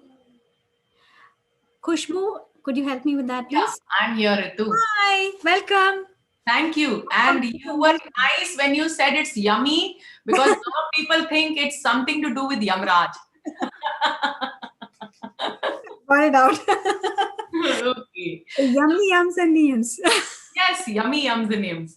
So before I start, I was listening to all these people, and I really want to ask all the participants, like, please, I really want to know, what are you trying to achieve sitting in this spiritual fair so beautifully organized by Mavin? Type in the chat box. I really would like to connect this to and like to understand, what are you living? Are there any confusions? Like, I heard a lot of people talking about destiny and how to program the subconscious, and any answers you're looking for. Are you looking for good relationship? What brings you here? Type some answers, no, so that I know. Learning to listen, yeah, okay. Learn from the practitioners, wow. But what is the purpose? Why learn from the practitioners? And what do you want to learn? Are you looking at good health? Are you looking at more manifestations to come about easily? Are you wanting ease in life? Unlearning, wow, that's nice. So we all are sitting here, self-realization for what? To upgrade self, right? What is it? We've been hearing all this, good health, relationships. Yeah, great. Deepen our spiritual journey. How? So we all are looking at some way in which our outer circumstances don't impact our inner health. They stop controlling us. Let me put it this way, right? The purpose is that we want something which stops our outer circumstances from controlling us, right? So we are learning one thing from all the coaches here, which I heard from since morning, is align your energy, right? Now, how do we do it? What is the recipe? Like, people have been talking about so many things. What are our scriptures saying about it? We want to feel happy, we want to be harmonious, and we want to be inspired. For that, for this to happen, our body, mind, and emotions have to be in healthy state. We all understood that. Okay, we all do yoga asanas, we all do pranayams for the mind, we do meditations. But tell me one thing, be very, very honest. Tell me one thing. How many of you feel total bliss in meditation? How many of you feel total bliss in meditation?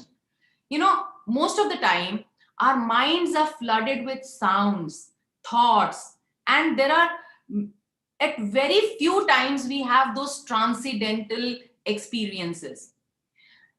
Mind has to be prepared for meditation. Then only you feel inspiration, right? So you cannot, your mind cannot go into trance without purifying it, right? So it's like, let's say, it's like you have a utensil, you have a glass, right? And there is dirty water in this, stale water in this. And now you're trying to clean the outer utensil. But what about the dirty water inside, right? Asanas, pranayams, all these things are working on the outer, na? They're working on the utensil. What about the dirty water inside? Once you clean your inner self, you are connected to your higher self. That's when your external factors stop controlling your life and you are at the right place at the right time. That is what I call synchronicity. That is what I call magic happening in your life. Then there is no competition. Then you are on your unique mission. Am I making sense? I want to hear from a few of you. Am I making sense? Okay. I would also say you move from a dreamer state to a doer state. That's the state. It's like you have a higher sense of purpose, like you are guided. So this is what I call a modern yogi, right? So our scriptures have it all.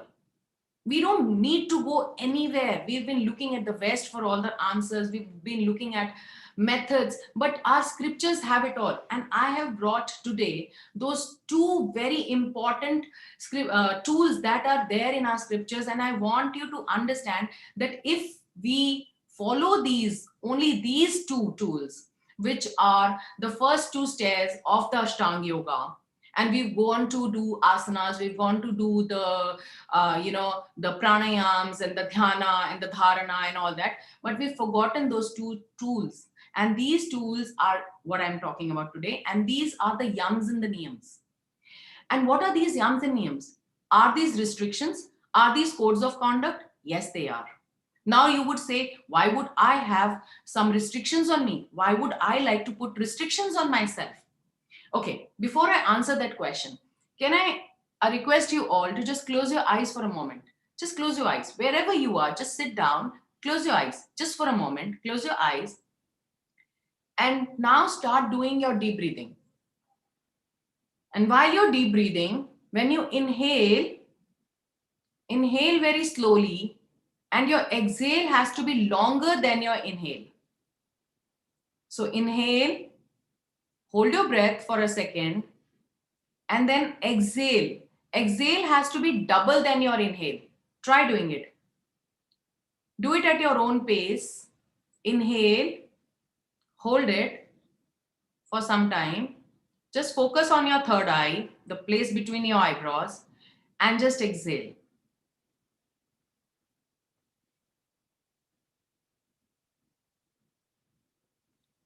Open your eyes. How are you feeling right now? How are you feeling right now? Just type in the chat box. Some of you don't even feel like opening your eyes. You're feeling so relaxed, isn't it? Isn't it? Are you feeling relaxed? What did you do? You just controlled your breath. So restrictions are not always bad. We all have value systems, right? We all have value systems in the house. We have family values. We have universal principles which are working on you all the time. Society has rules. Even the corporates have mission and value systems in place. Isn't it? So restrictions are not always bad. So time is short. I don't want to get into all this. Let's dive into it, yums and niyams, and we will not go into the very depth of it, but I am going to explain in this short time whatever I can. So type in the chat box ready, so that I know that you are all ready and I can start. Yes, great. Okay, so let's start with the yums first. So the 5 yums are ahimsa, satya, asteya, brahmacharya, and aparigraha. Okay, now let me give you a small distinction of what do they mean. Ahimsa. Okay, tell me one thing. When someone cuts you off on the road, what do?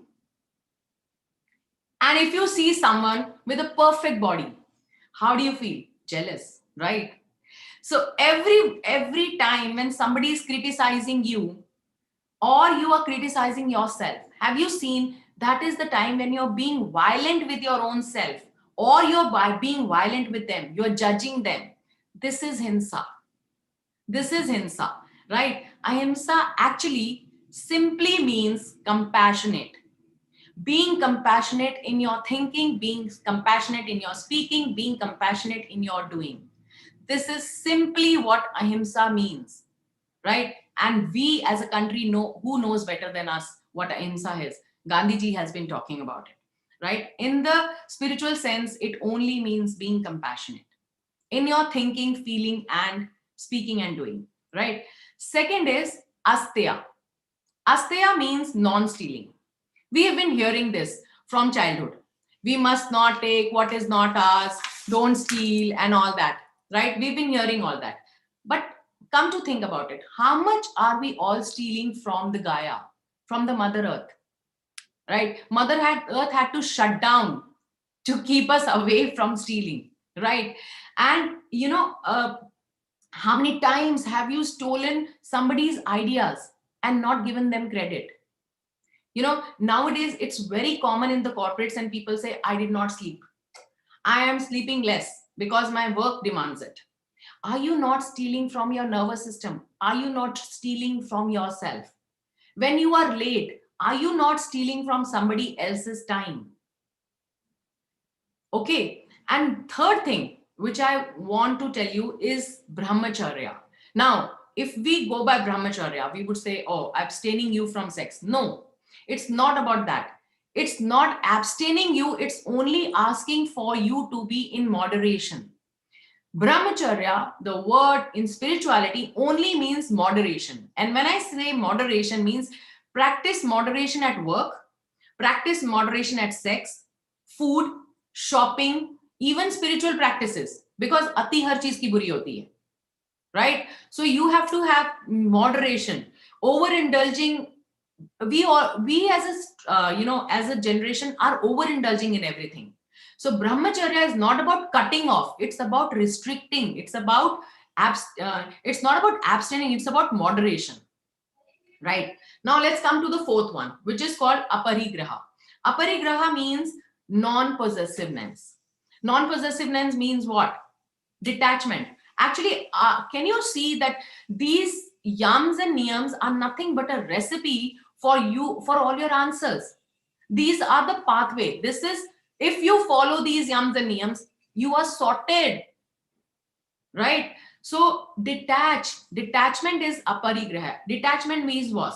This means fulfilling our needs, not our wants.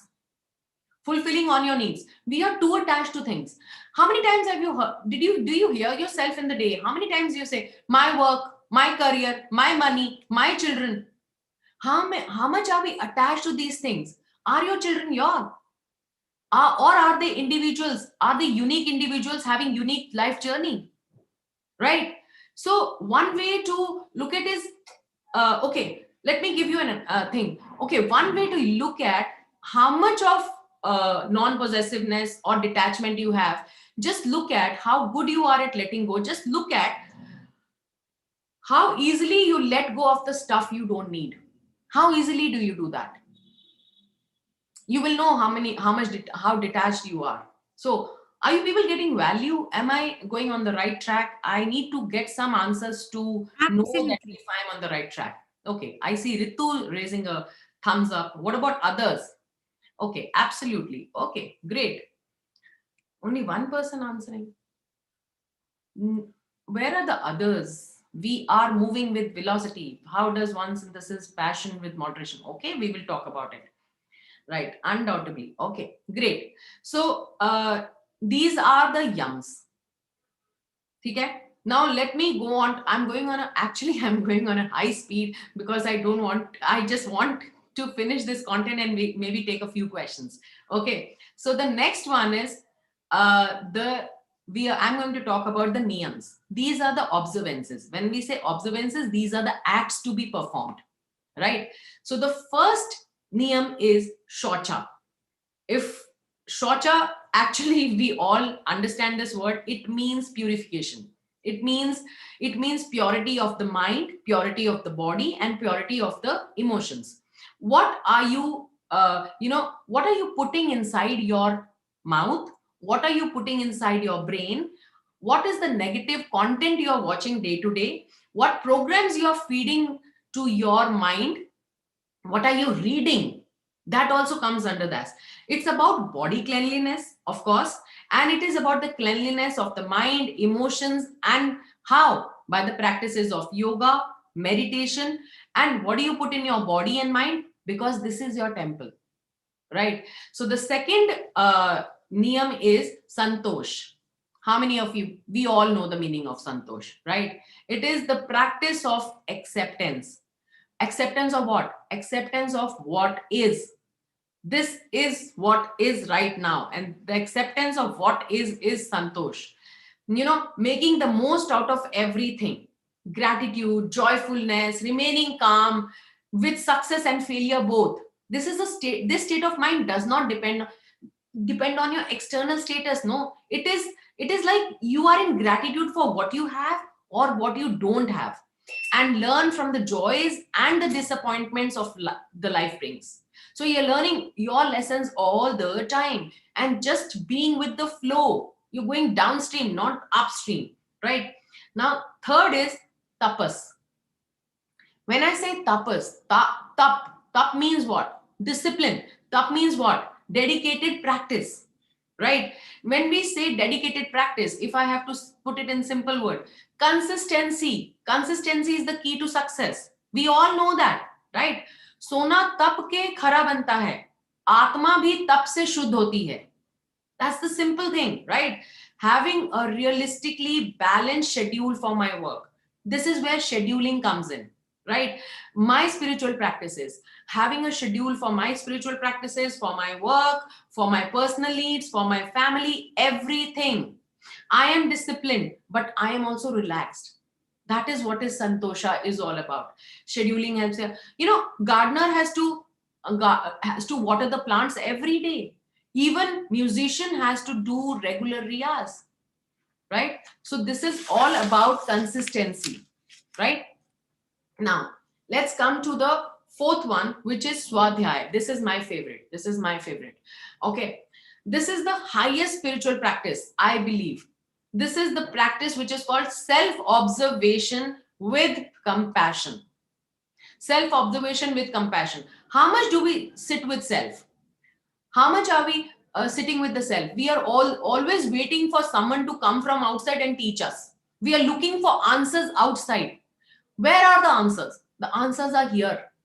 I need to sit with myself and do self observation.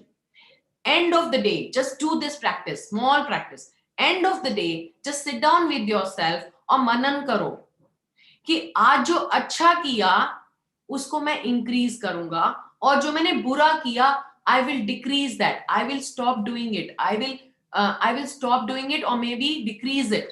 If I was angry 5 times, I will be in awareness that today I am angry only twice, right? And start. This will come how? This will only come with self observation, and that too with from standing in a space of compassion for self, right?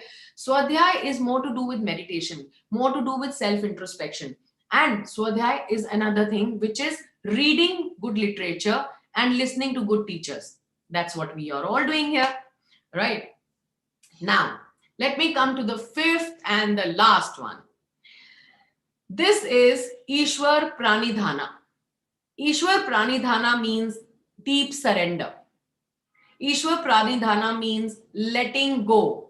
Ishwar Pranidhana means let go and let God. So, when you are in true surrender with that spark, right, that we have all been listening to, we've all been talking about, when you are in true surrender to that spark, that's when all the vrittis of the chitta are removed and mind is calmed and relaxed. है ना? And what do you all do? You think you are so small. Are we so small? No, we are the whole Purusha. We are the universe. It's about aligning my will to the will of God. Right? Surrender the ego. I was listening to a person before this. She was talking about ego. So it's about aligning with God. Surrender the ego, the false pride to God. Release the need to be the doer, my friends. Release the need to be the doer.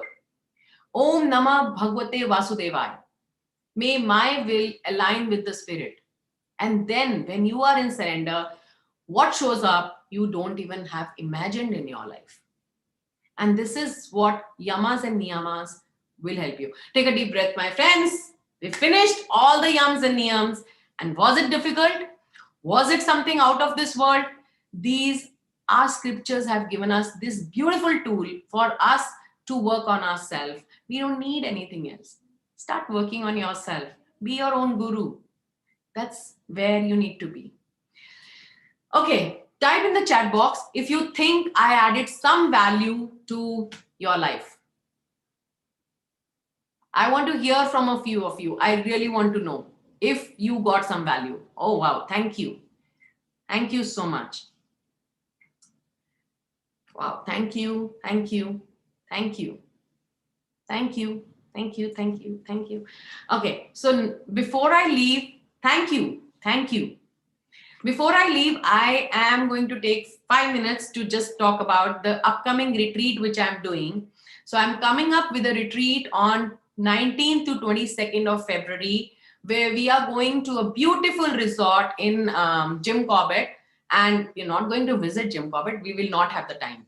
So it's a completely experiential journey, and we will be doing a lot of activities. We'll be going through a whole experiential journey. I invite you all to come join me for this retreat.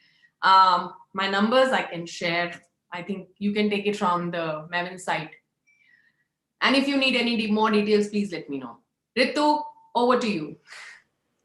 Awesome. Piyush, that was really, really informative, and it's all there, just that we haven't opened our eyes and looked at it the way you actually put a perspective today.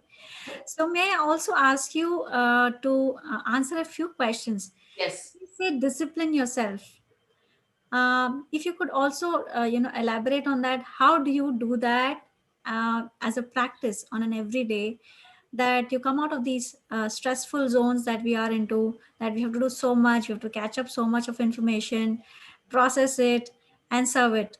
So it's like, it's a race, it's a rat race. So there is a question, as other trainers and coaches are also here, and there are a lot of participants. Everybody in life is dealing with this. So if you could throw some light on that, please. So as I said in the very beginning, if you start following these yams and niyams, why are we following them? For self-evolution. Why are we following them? So that the outer circumstances don't impact our inner self, our inner harmony. So if you start practicing these yams and niyams, they in themselves are everything, right? So how do I practice it? I pick up one niyam and one yam.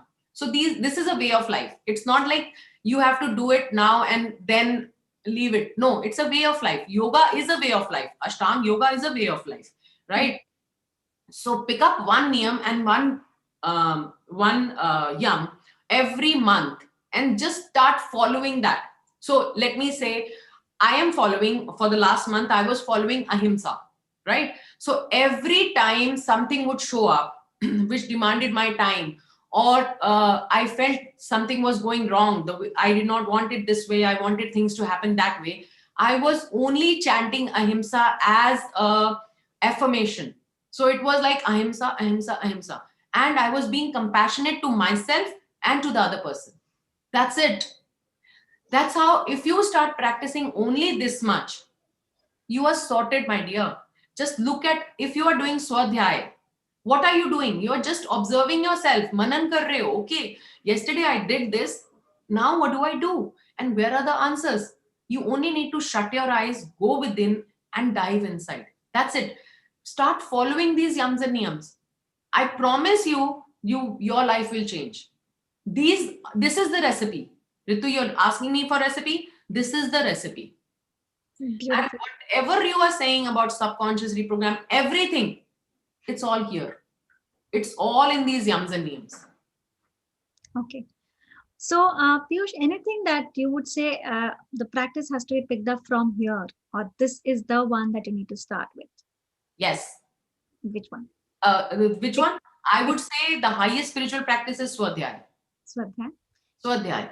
Start with this niyam. Start spending some time with yourself every morning. Sit down with yourself after you've done your thing, and then just go dive deep into self-observation.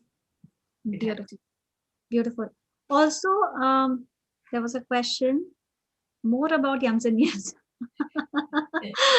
So how is that possible? Separate workshop on this, because it's a very deep subject which I have tried to put in just 15 minutes.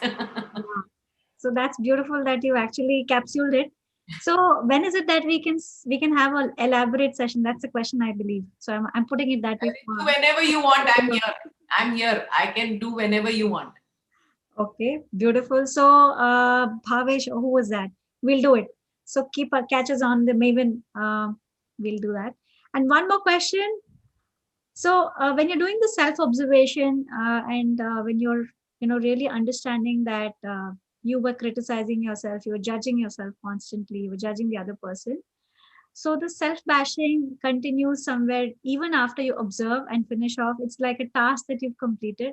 But when it comes to reality check, again, it happens. So what do you do when that happens again and again? Usually, you go into guilt mode that you're not good enough, you're not practicing enough. So what can we really do as coaches and trainers and participant seekers? Yeah. Ritu, I'll pick up from the yams and niyams only. So first thing is, you haven't somewhere when you're bashing yourself, you haven't forgiven yourself for whatever has happened, right? From your childhood, this was your conditioning. You need to forgive yourself because you were victims of victims, right? So first thing is, you need to forgive yourself and then practice another yam, and that is ahimsa, being compassionate towards your own self, right? And that's the key. Beautiful. Thank you so much. It was wonderful having you as always, Piyush. Thank you. Piyush Bhatia is like adding lots of value, and we wish you all the very best. I'm really feeling very proud to see you. And each time I see you on YouTube and Facebook, it's like, wow. So great. Love you, Ritu. Thank you for inviting me, Mavin. I want to thank Khushbu and Shabana for always bringing me here on this platform. I love to serve. Thank you. Thank you so much. See you around. Bye-bye. Bye. So next up, my dear friends, we have, after that beautiful discussion with Dr. Piyush Bhatia, we have Dr. Binoy NJ. He is from BAMS and he is an MD there, Ayurvedic psychiatrist from Kerala. And he's going to be talking to us on mental health with Ayurveda. Yes. Hello and a very warm welcome, Dr. Binoy. How are you doing? You're not audible. Could you please increase the volume?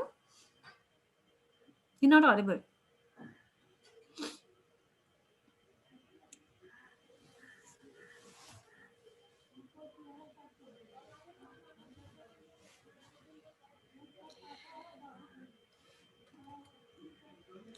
My dear participants, you have this opportunity to ask lots and lots of questions.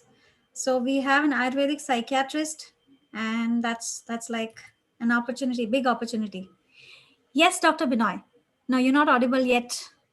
So could we do something about the sound, please? If you could try without the hands-free.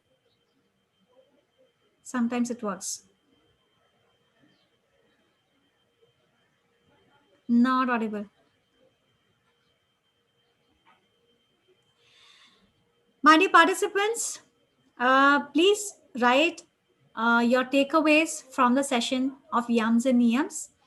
And if you have any questions already in mind for Dr. Binoy, you could also put that in the chat box.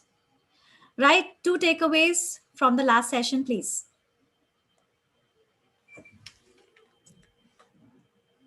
Don't just write yums and niyams. You could write something elaborate that you picked up for yourself for this month, upcoming month, February. Yeah.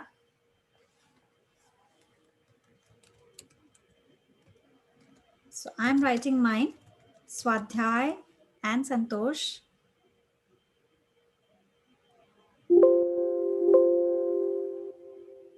Not audible.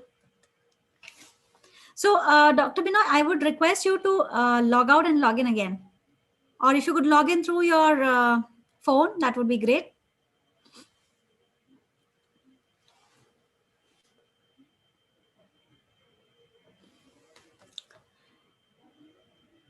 Yes. Okay, so who else? Who else? What are you picking up for this month? Great. Bhupal says purification of mind and body. Yoga. Vinod says ahimsa and dhyana. And yes. Okay.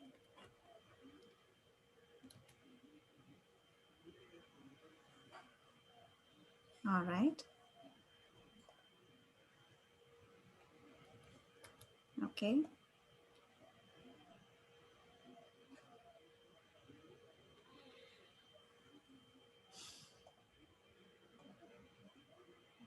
Pranayam. Okay.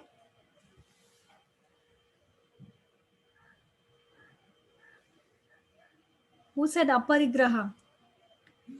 Okay. We'd have, do we have Urvashi here with us? Urvashi, are you there?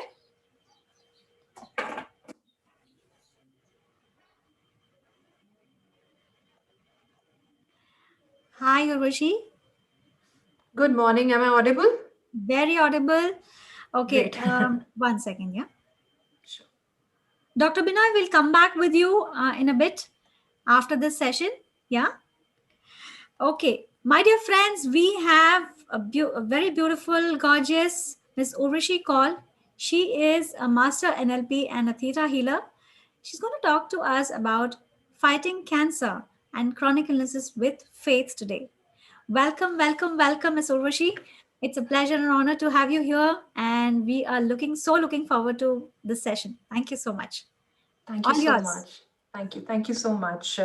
Ritu, I've been hearing since morning all the speakers, and I've forgotten what I was supposed to speak, honestly. I'm so much in awe because, it goes, when it goes deep within, you forget your own consciousness in the world.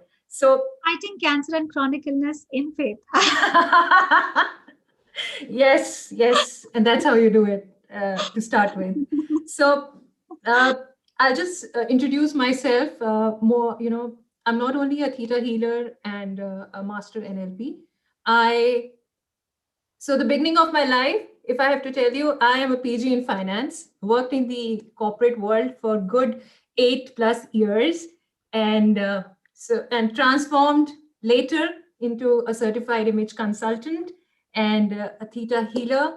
Got involved, a calling, actually had a calling from the neuro-linguistic world, and now I'm certified in master NLP. Then further went ahead deep within and became a certified personality assessor, and I'm also a certified art therapist, with the movement of your body that we all are in. And currently I'm also, a career counselor with IDC, and I'm pursuing my coaching ACC level from ICF. That's the International Coaching Federation. So that's a small introduction, and whenever there is a calling, I'm a learner all my life being, and it's a wonderful journey. So before I actually tell you how you would fight, or how would you not fight, I don't like the word fight. Why do we have to fight? How do you tackle the situation when you are encountering a disease? Let me start with a small story. May I? Stories. Yeah, small story. Everybody just listen to me. Just listen to the story, because either you know this person, uh, or you've encountered somebody in your life who's suffered something like this, or maybe you've also, suffered some portions, lived some portions of this person's life. So just be with me. So this story goes back in 2007, 9th of November. A girl who's just turned 25 years of age. She celebrated her 25th year birthday with her family, throwing a small party and thinking that, the typical girl, 25 years now, maybe a year down the line, she'll get married and obviously, she'll move on to a new life.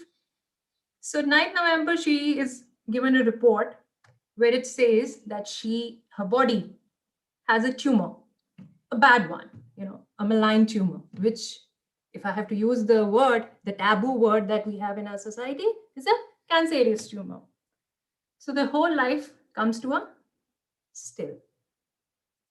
What next? It's there in your body. Where did it come from? We don't know. Let's go back, rewind from the time, this girl was born. She was a very obedient child, listened to her parents, followed the standards set by the society, living the norms as by the society. लड़की है, ज़्यादा हंसना नहीं है. You're not supposed to wear bright colors if you get married, Stay subtle. Don't smile. You never know. किसी की नजर लग जाए, if I may say, right? That's what. And then, not attended parties, never been into alcohol, not even thought any bad for somebody. But where did this come from? The introspection starts within. What is that introspection? Why me? The mother goes and finds out, oh, she has, some lots had to entered her birth chart and this is there. Parents are finding out what's the best solution. But then this girl becomes, anyway, she was numb. She was following what is the society supposed to, you're supposed to follow as per the norms. Where did this come from? What she had only one thing that she could rely on from the time she was born is her faith. Her faith in herself. She kind of questioned, this was a conversation she did with her God, her energy within her, that why me? Suddenly the world changed. Everybody was sobbing, crying, trying to find the best solution. But then she was quiet. She went within. She actually went within. She checked her world. She didn't live the way she was supposed to blossom. She looked around in the nature. Everything was going and growing at their own speed and blossoming. Why not her? Why has life come to a standstill? She prayed that had she not done anything wrong to anyone, let her karma decide. Let her karma decide what is in store for her, even if it's death. Now, let's be very practical. Death, even if it's death, which is inevitable, and she has come to face it, and everybody, and who gets the best opportunity to see death before you die? You see your loved ones coming once you die on your body, but do you have an opportunity where people are around you and crying and showing the love and care for you in front of your own eyes? She got an opportunity and she saw the positiveness on there. And there with that, she entered the operation theater, believing in the fact whatever is given by God, she will take it with wholeheartedness and with the faith that has she not done any bad to anybody in her thoughts, in her values, bring it on. So she received the best treatment, and 14 years down the line, you see her in front of you all. So this story is my story, which I shared with you.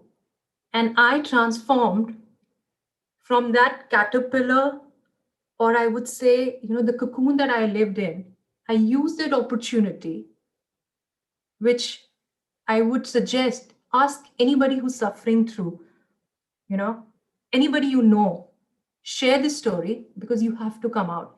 I would say my question, when it changed from why me, आखिर मैं ही क्यों, say thank you so much, it's me. Because thank you for believing in me, I could take this leap. Cancer, or for that matter, any chronic disease, has been a taboo because it's an alarm in your life that says, hey, hello, it's not going right. There's something wrong in your system, something wrong in your lifestyle, something wrong with your beliefs, something wrong with your values, something that you're doing wrong to yourself. And when you know it, what do you do about it? क्या करते हैं आप? क्या करेंगे आप? क्या suggest करेंगे? If I may get an answer from anybody.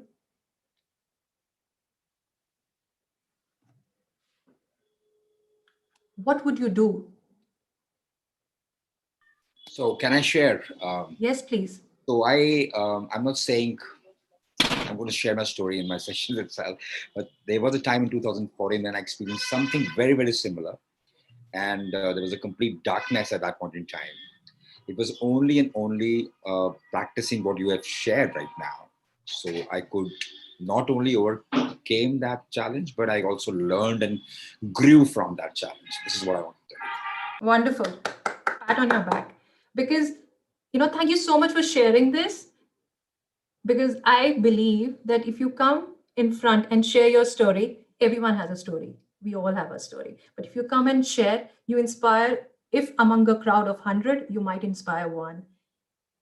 And that is what life has, blessed you with. So I believe, and I truly believe in this quote, a second chance in life does not mean anything, absolutely nothing, if you haven't learned from your first life. So in your first life, you did not look at yourself. You self-judged. Every time we self-judge, we tell our kids also, we make them compete with their friends, with their cousins, with their relatives. We do it to ourselves also. First and foremost, I would say, it's about how you deal with yourself. Now you have a setup. You have encountered a situation in life where you have to work for yourself. Are you ready? Are you prepared? Or are you going to sob and get more sympathies? Are you going to do the drama and get more people, more followers? Kudos, dekho, she's suffering this, Do you want this? Or do you want, wow, you inspired me, somebody coming from the crowd and saying. So I choose the letter, and I would suggest, I would rather want, it's an advice, it's whatever you want to take, it's a calling. If I'm saying these words, definitely there are many participants here who have asked for it, and I'm using these words only because of that's what I believe in.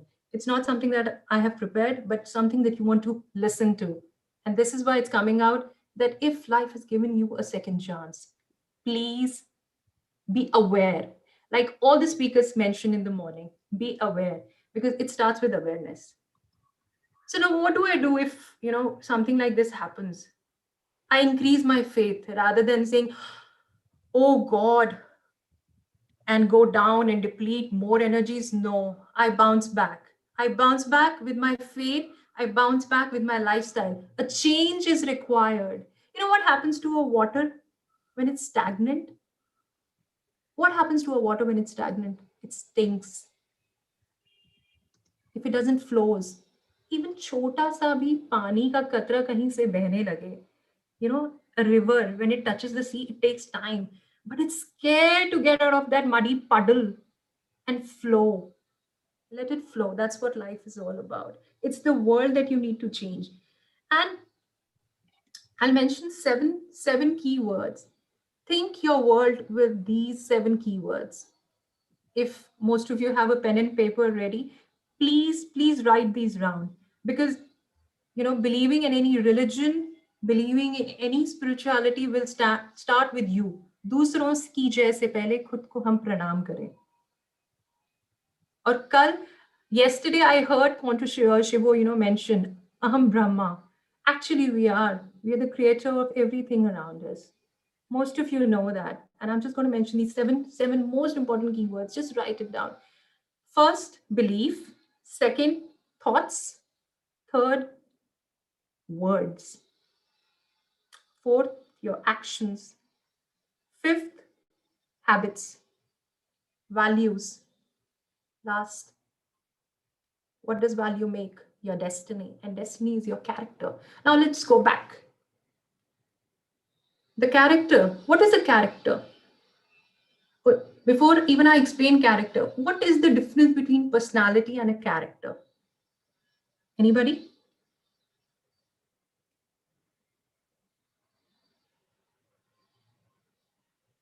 Anybody would like to tell me what is the difference between a personality and a character? Or is there any difference at all? Do you feel ये दोनों different हैं? Okay, let me explain. Personality is what others see you as, and character is something that you carry. You carry even when nobody is watching. When nobody is watching, this is your character. Am I judging?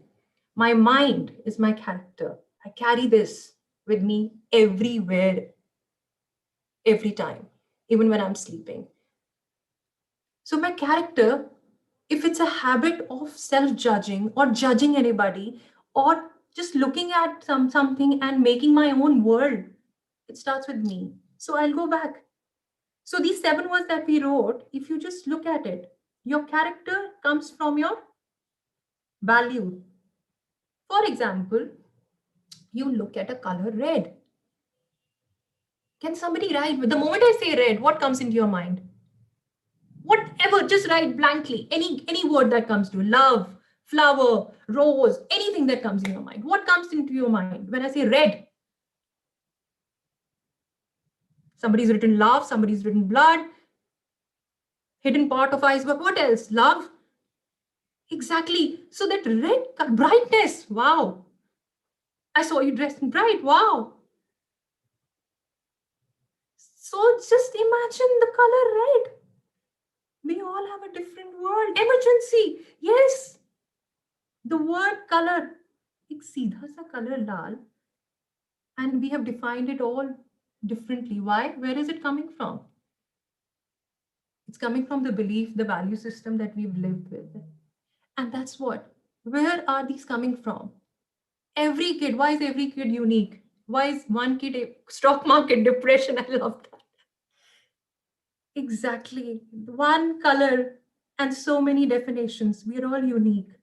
And we are all actually coming from the different value systems, the beliefs, the world. Each one has a different world.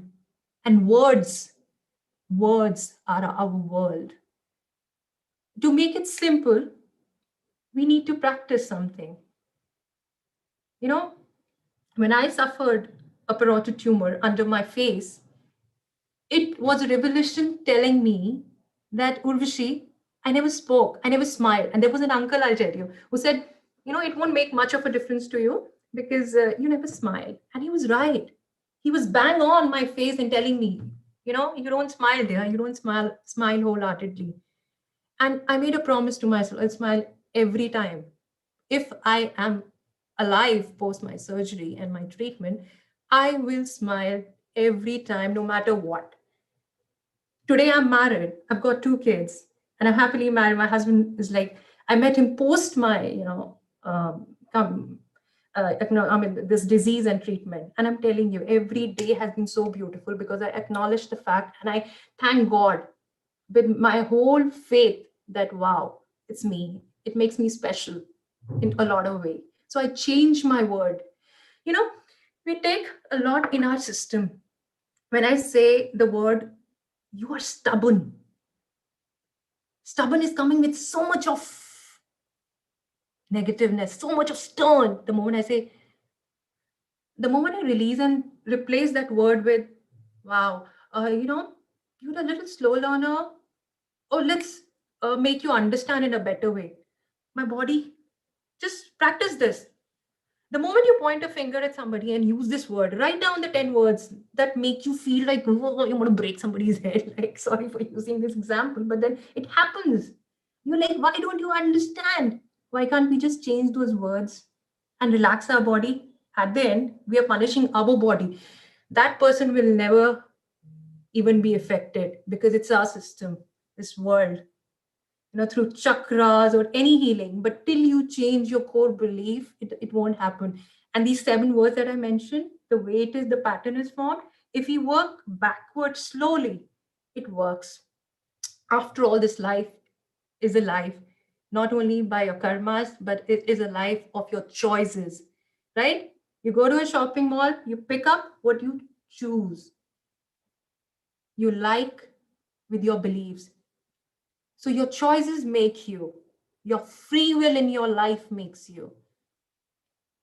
And to be aware every moment, even if you use something bad word, is what will change you. To be aware, fine, you scream, you feel like crying, cry it out, vent it out. That's how life is. You have to live and be aware, but you have to be bounced, you have to bounce back. How long will you carry, surviving this? Fine, you have developed a disease. Now what? Are you going to work on your lifestyle? Are you going to work on your habits? Are you going to work on your words? Are you going to work within you? Or are you just going to have faith in your doctor and go ahead and follow the medicines? No, it will not work. I think most of us know the placebo effect. If we don't have a medicine, we'll get better in 24 hours. But if we have a medicine, we'll be better in one day. If you have a mild fever, right? You agree?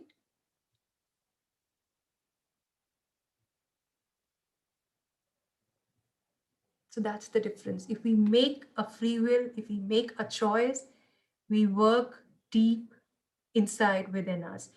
And if I have to give you some takeaways, 5 quick takeaways right now, I'll just say work on your faith. Keep your faith no matter what, because this is one thing in you, within you, which will never, never, never deceive you. Never. And it comes from your genetic, your DNA levels. As in theta healing, we always talk about, the genetics. If it's in your system, won't get out. But you have to work to get it out if it's bad for you. Something you have to throw out. Then is your soul belief that you have to work. The memories that you carry on for long, are they doing good to you? If they have done good to you and you've been successful, God bless. If they haven't, time to check it. Then is your acceptance level. Are you allowing it every time to happen, the pattern that you are following? And for that, you need somebody who can guide you through that. There you need a check. If you're not, because don't rely on your friends and family or peers, I would say, because they have their own world. They will see things from their own eye and the beliefs and the values that they have lived. Third is the allowance and the forgiveness. You have to practice forgiveness. If somebody has done something bad for you, some black magic you feel, then let them be. If you stop believing and forgiving them for that, you will release a lot of light and positivity, and that will happen. And you have to practice, like we say in our religion, in many of the religion, they say practice it for minimum 21 days and then 3 months and 9 months. It is a ritual. It is a process that has been there, tried and tested. And I bow down to it. I have practiced it and it is there. And the fourth most important, as I told you, go backwards. Go back and check where is the belief coming from. If somebody said red is an emergency, please check where is it coming from. And last but not least, go back in nature. Nature always, always, always heals. Either be associated with plants. I mean, given the pandemic situation, I would say nature is one thing that is natural. Start feeling, start running, start doing some activity surrounded by nature and only you and nature. And that's how I would love to wrap it. And thank you so much, Mavin, for allowing me, giving me an opportunity on this platform and meeting all the great leaders and all the seekers. Thank you so much. Gratitude. So much, Urvashi. It's really inspiring to hear your story, and it fills us with lots of warmth and inspiration. Thank you so much. Thank you so much. God bless.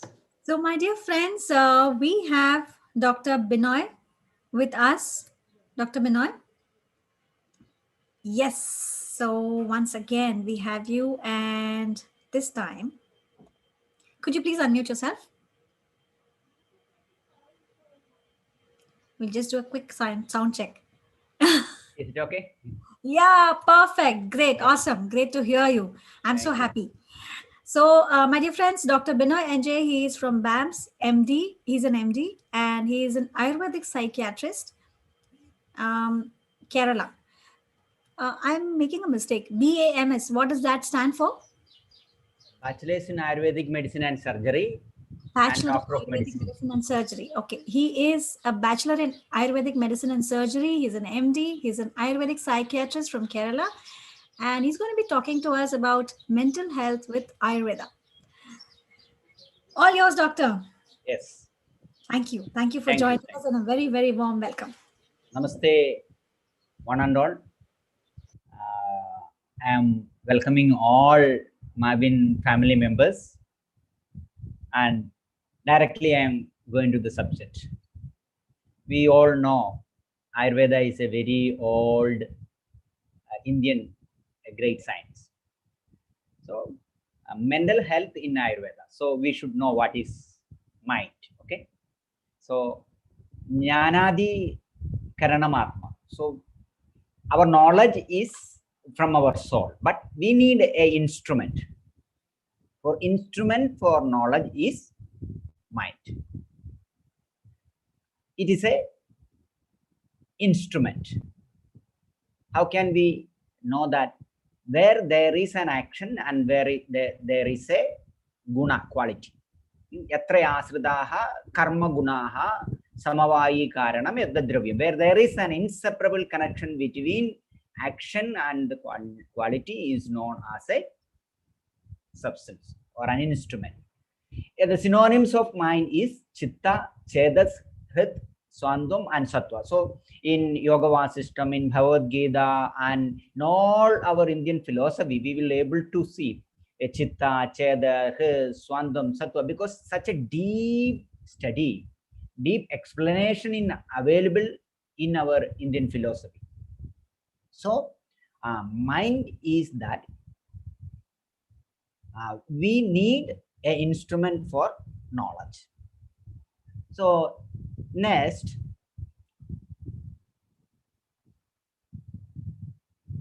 we little bit we will discuss about mind. Okay, mind have two phases according to Ayurveda. One is sometimes it face our soul and sometimes it face our sense, five sense. So the five senses are very, very dangerous. And when it faces soul, we are perfect.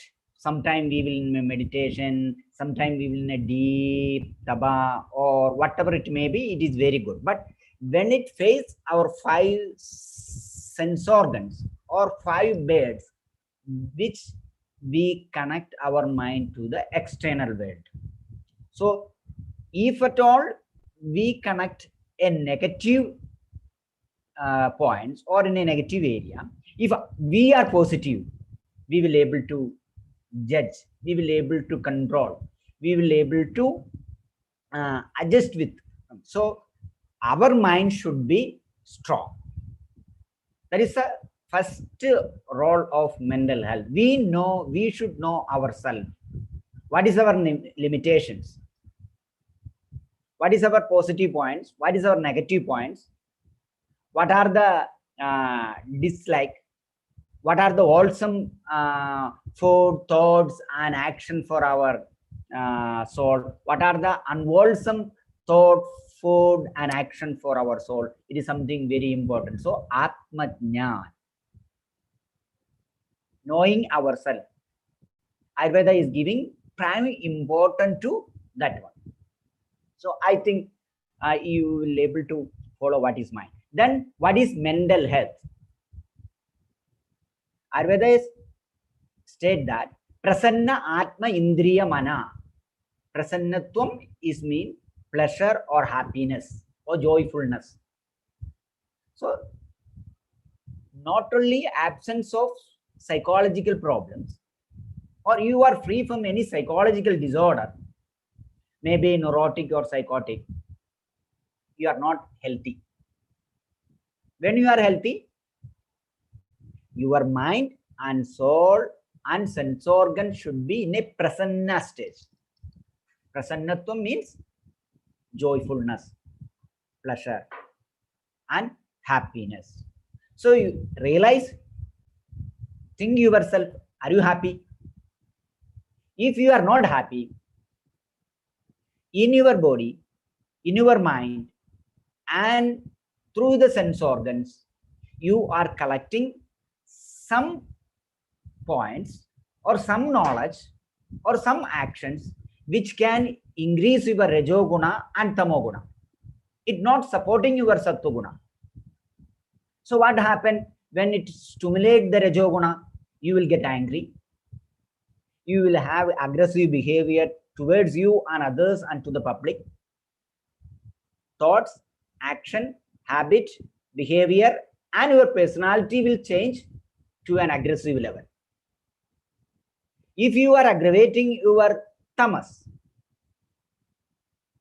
you will in a depressive stage. In your mind, in your thoughts, you will be negative.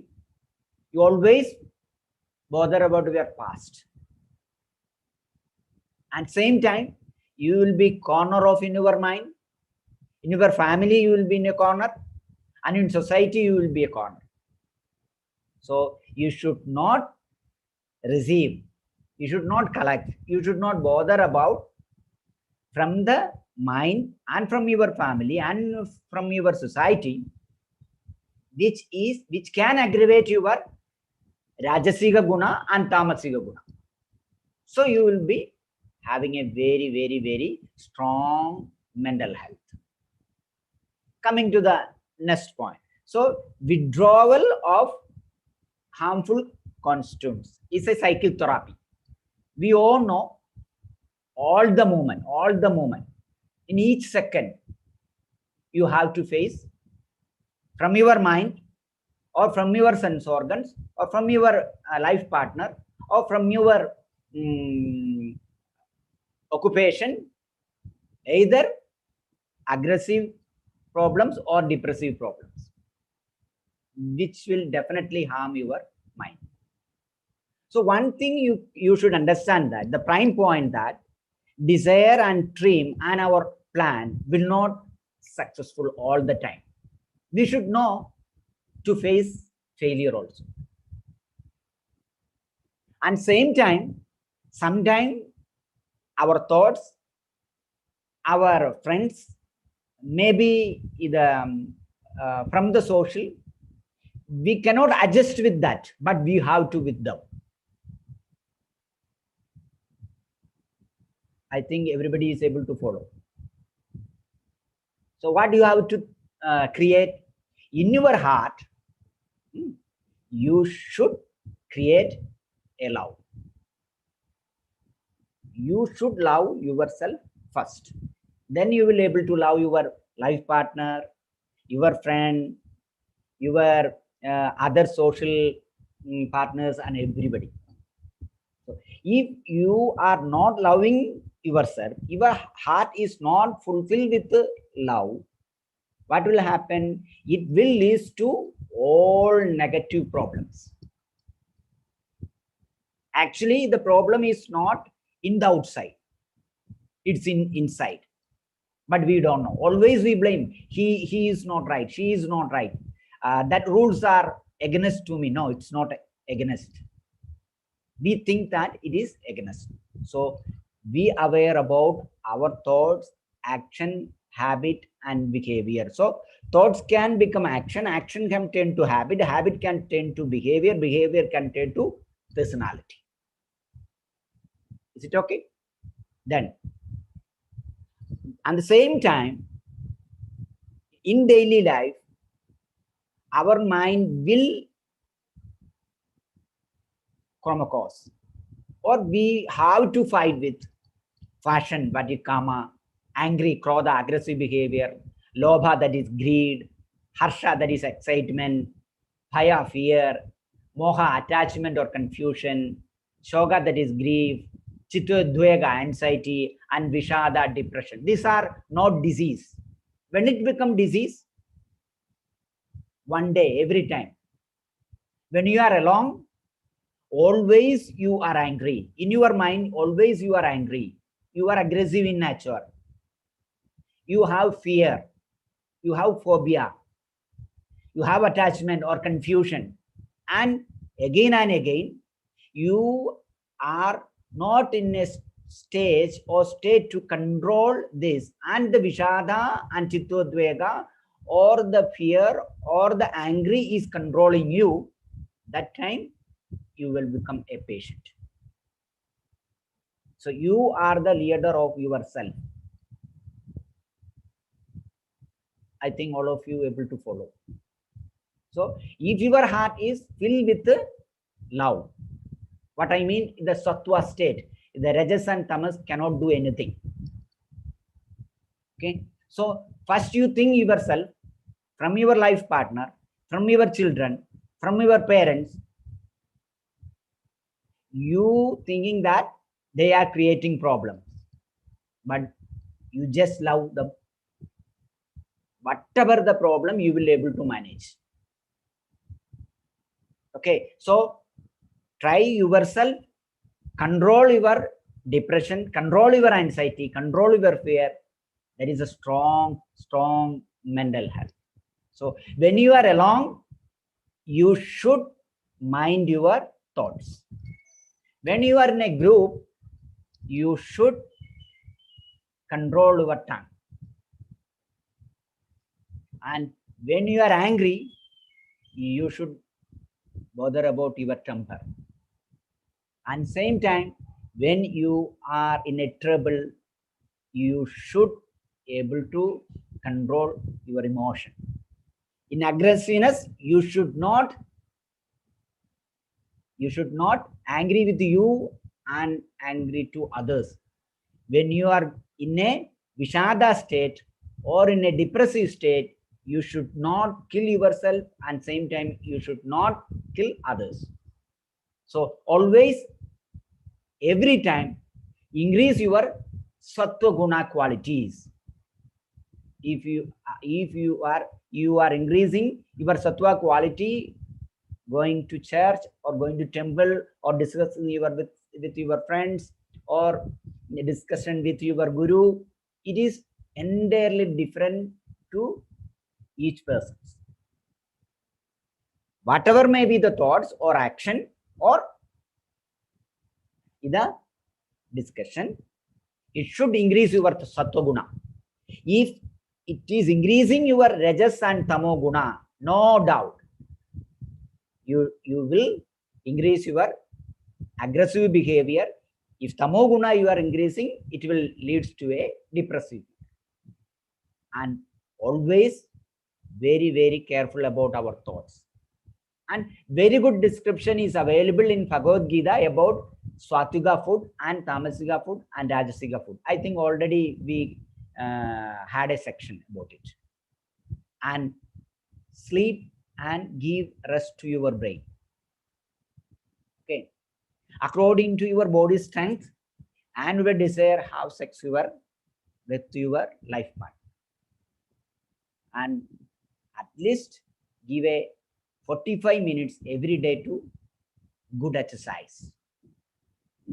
Control your bad cholesterol, total cholesterol, and all. And coming to the Ayurvedic psychotherapy, I don't know how many of you know the psychotherapy is from Indian philosophy. Before 6,000 years back, Ayurveda created the psychotherapy. But you refer any psychology book from the outside of India, even they don't have description about Indian history of philosophy. The counseling, first the word given by Ashwasanam. Ashwasanam is counseling. Tam ashwasai sukrutumva vakyai dharmartha vachagahi. According to Ayurveda, even your friend or your mother or father, according to the situation, they can do Ashwasanam. Ashwasanam is counseling. Discussing with them and find out the problem solving skill. Okay, this is about Ayurveda to improve the mental health.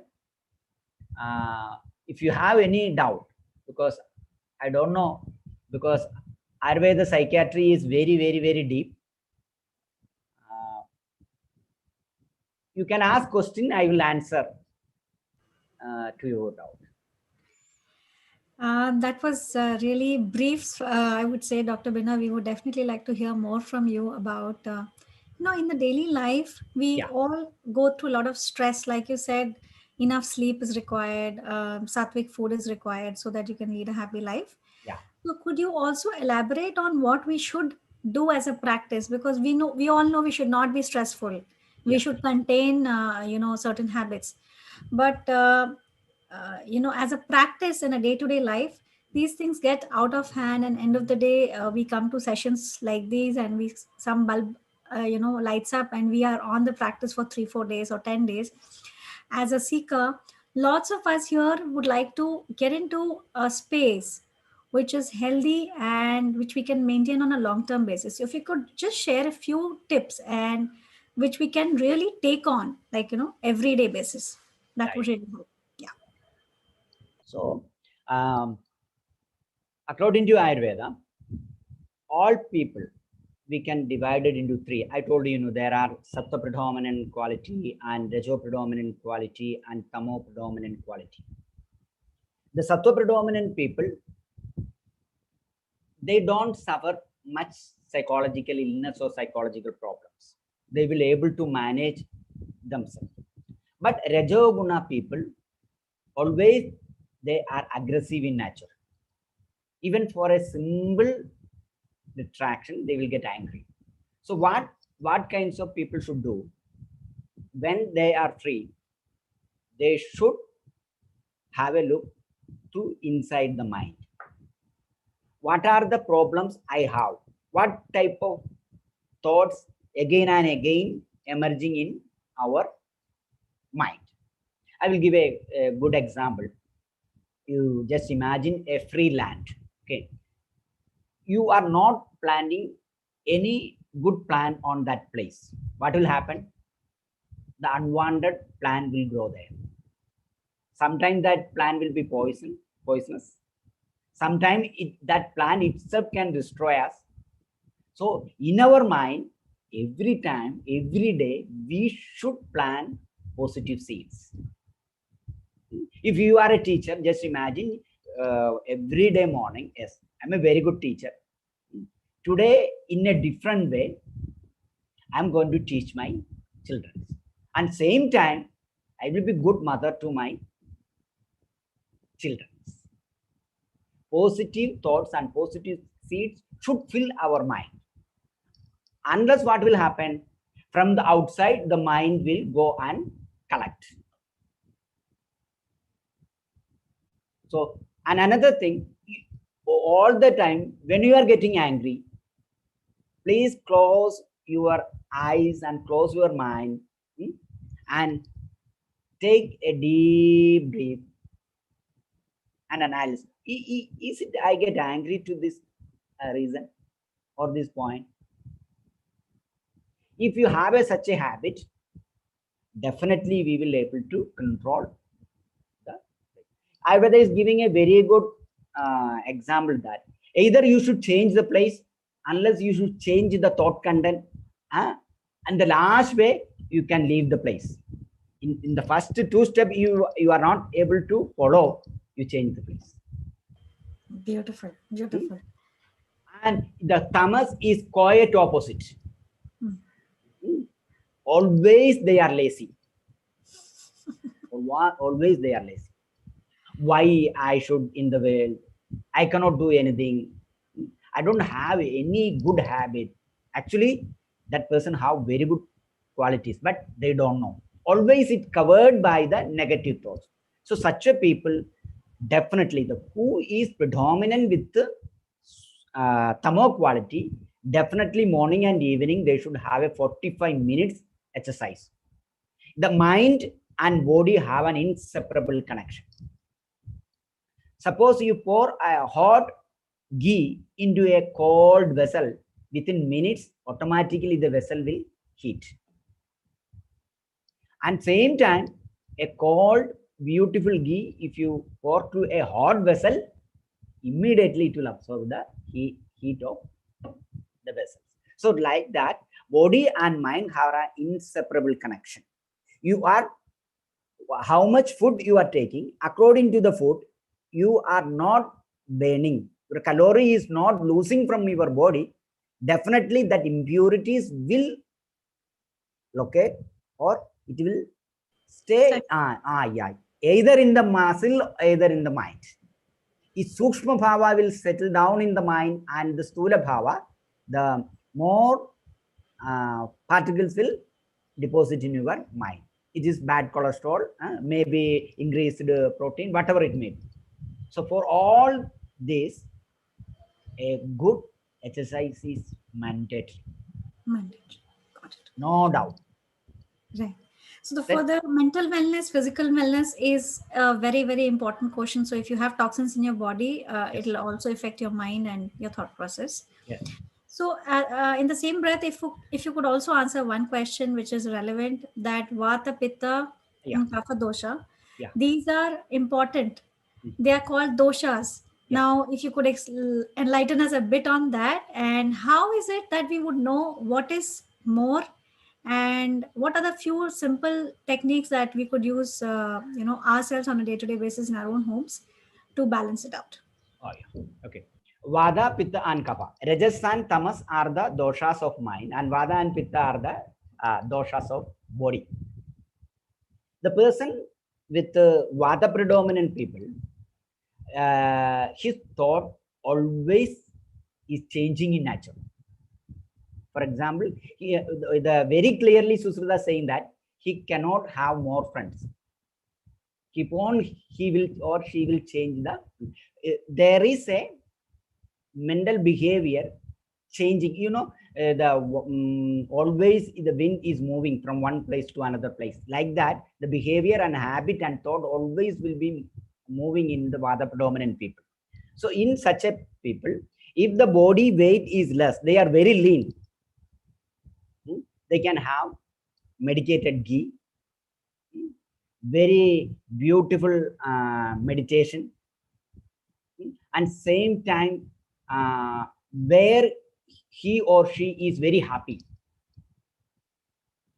That is, Vada and mind have very beautiful connection, because Chale Vade Chalam Chittam Nischale Nischalam Bhaved. In your body, in your heart, and in your brain, the mind, the neurotransmitters are vibrating, then your mind will move.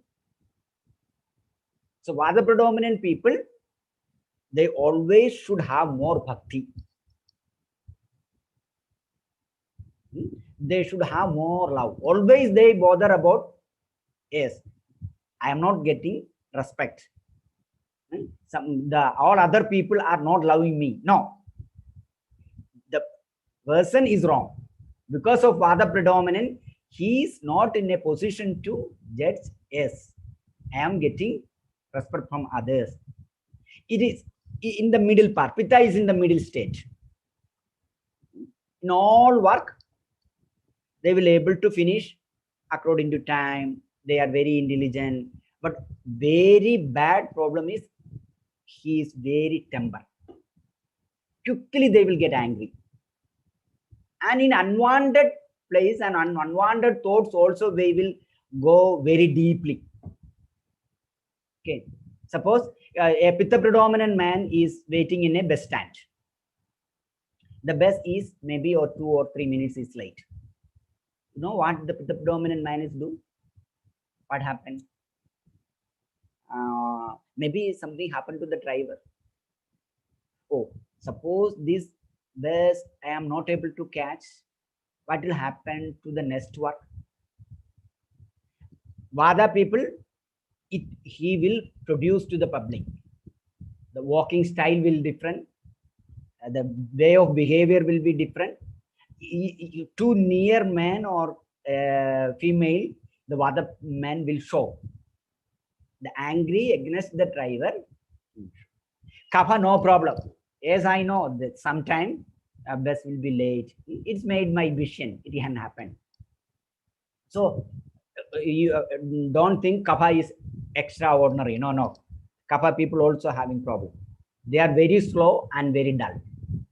You just imagine a highly injured man, or from an accident place, the kapha predominant man is taking that patient to hospital.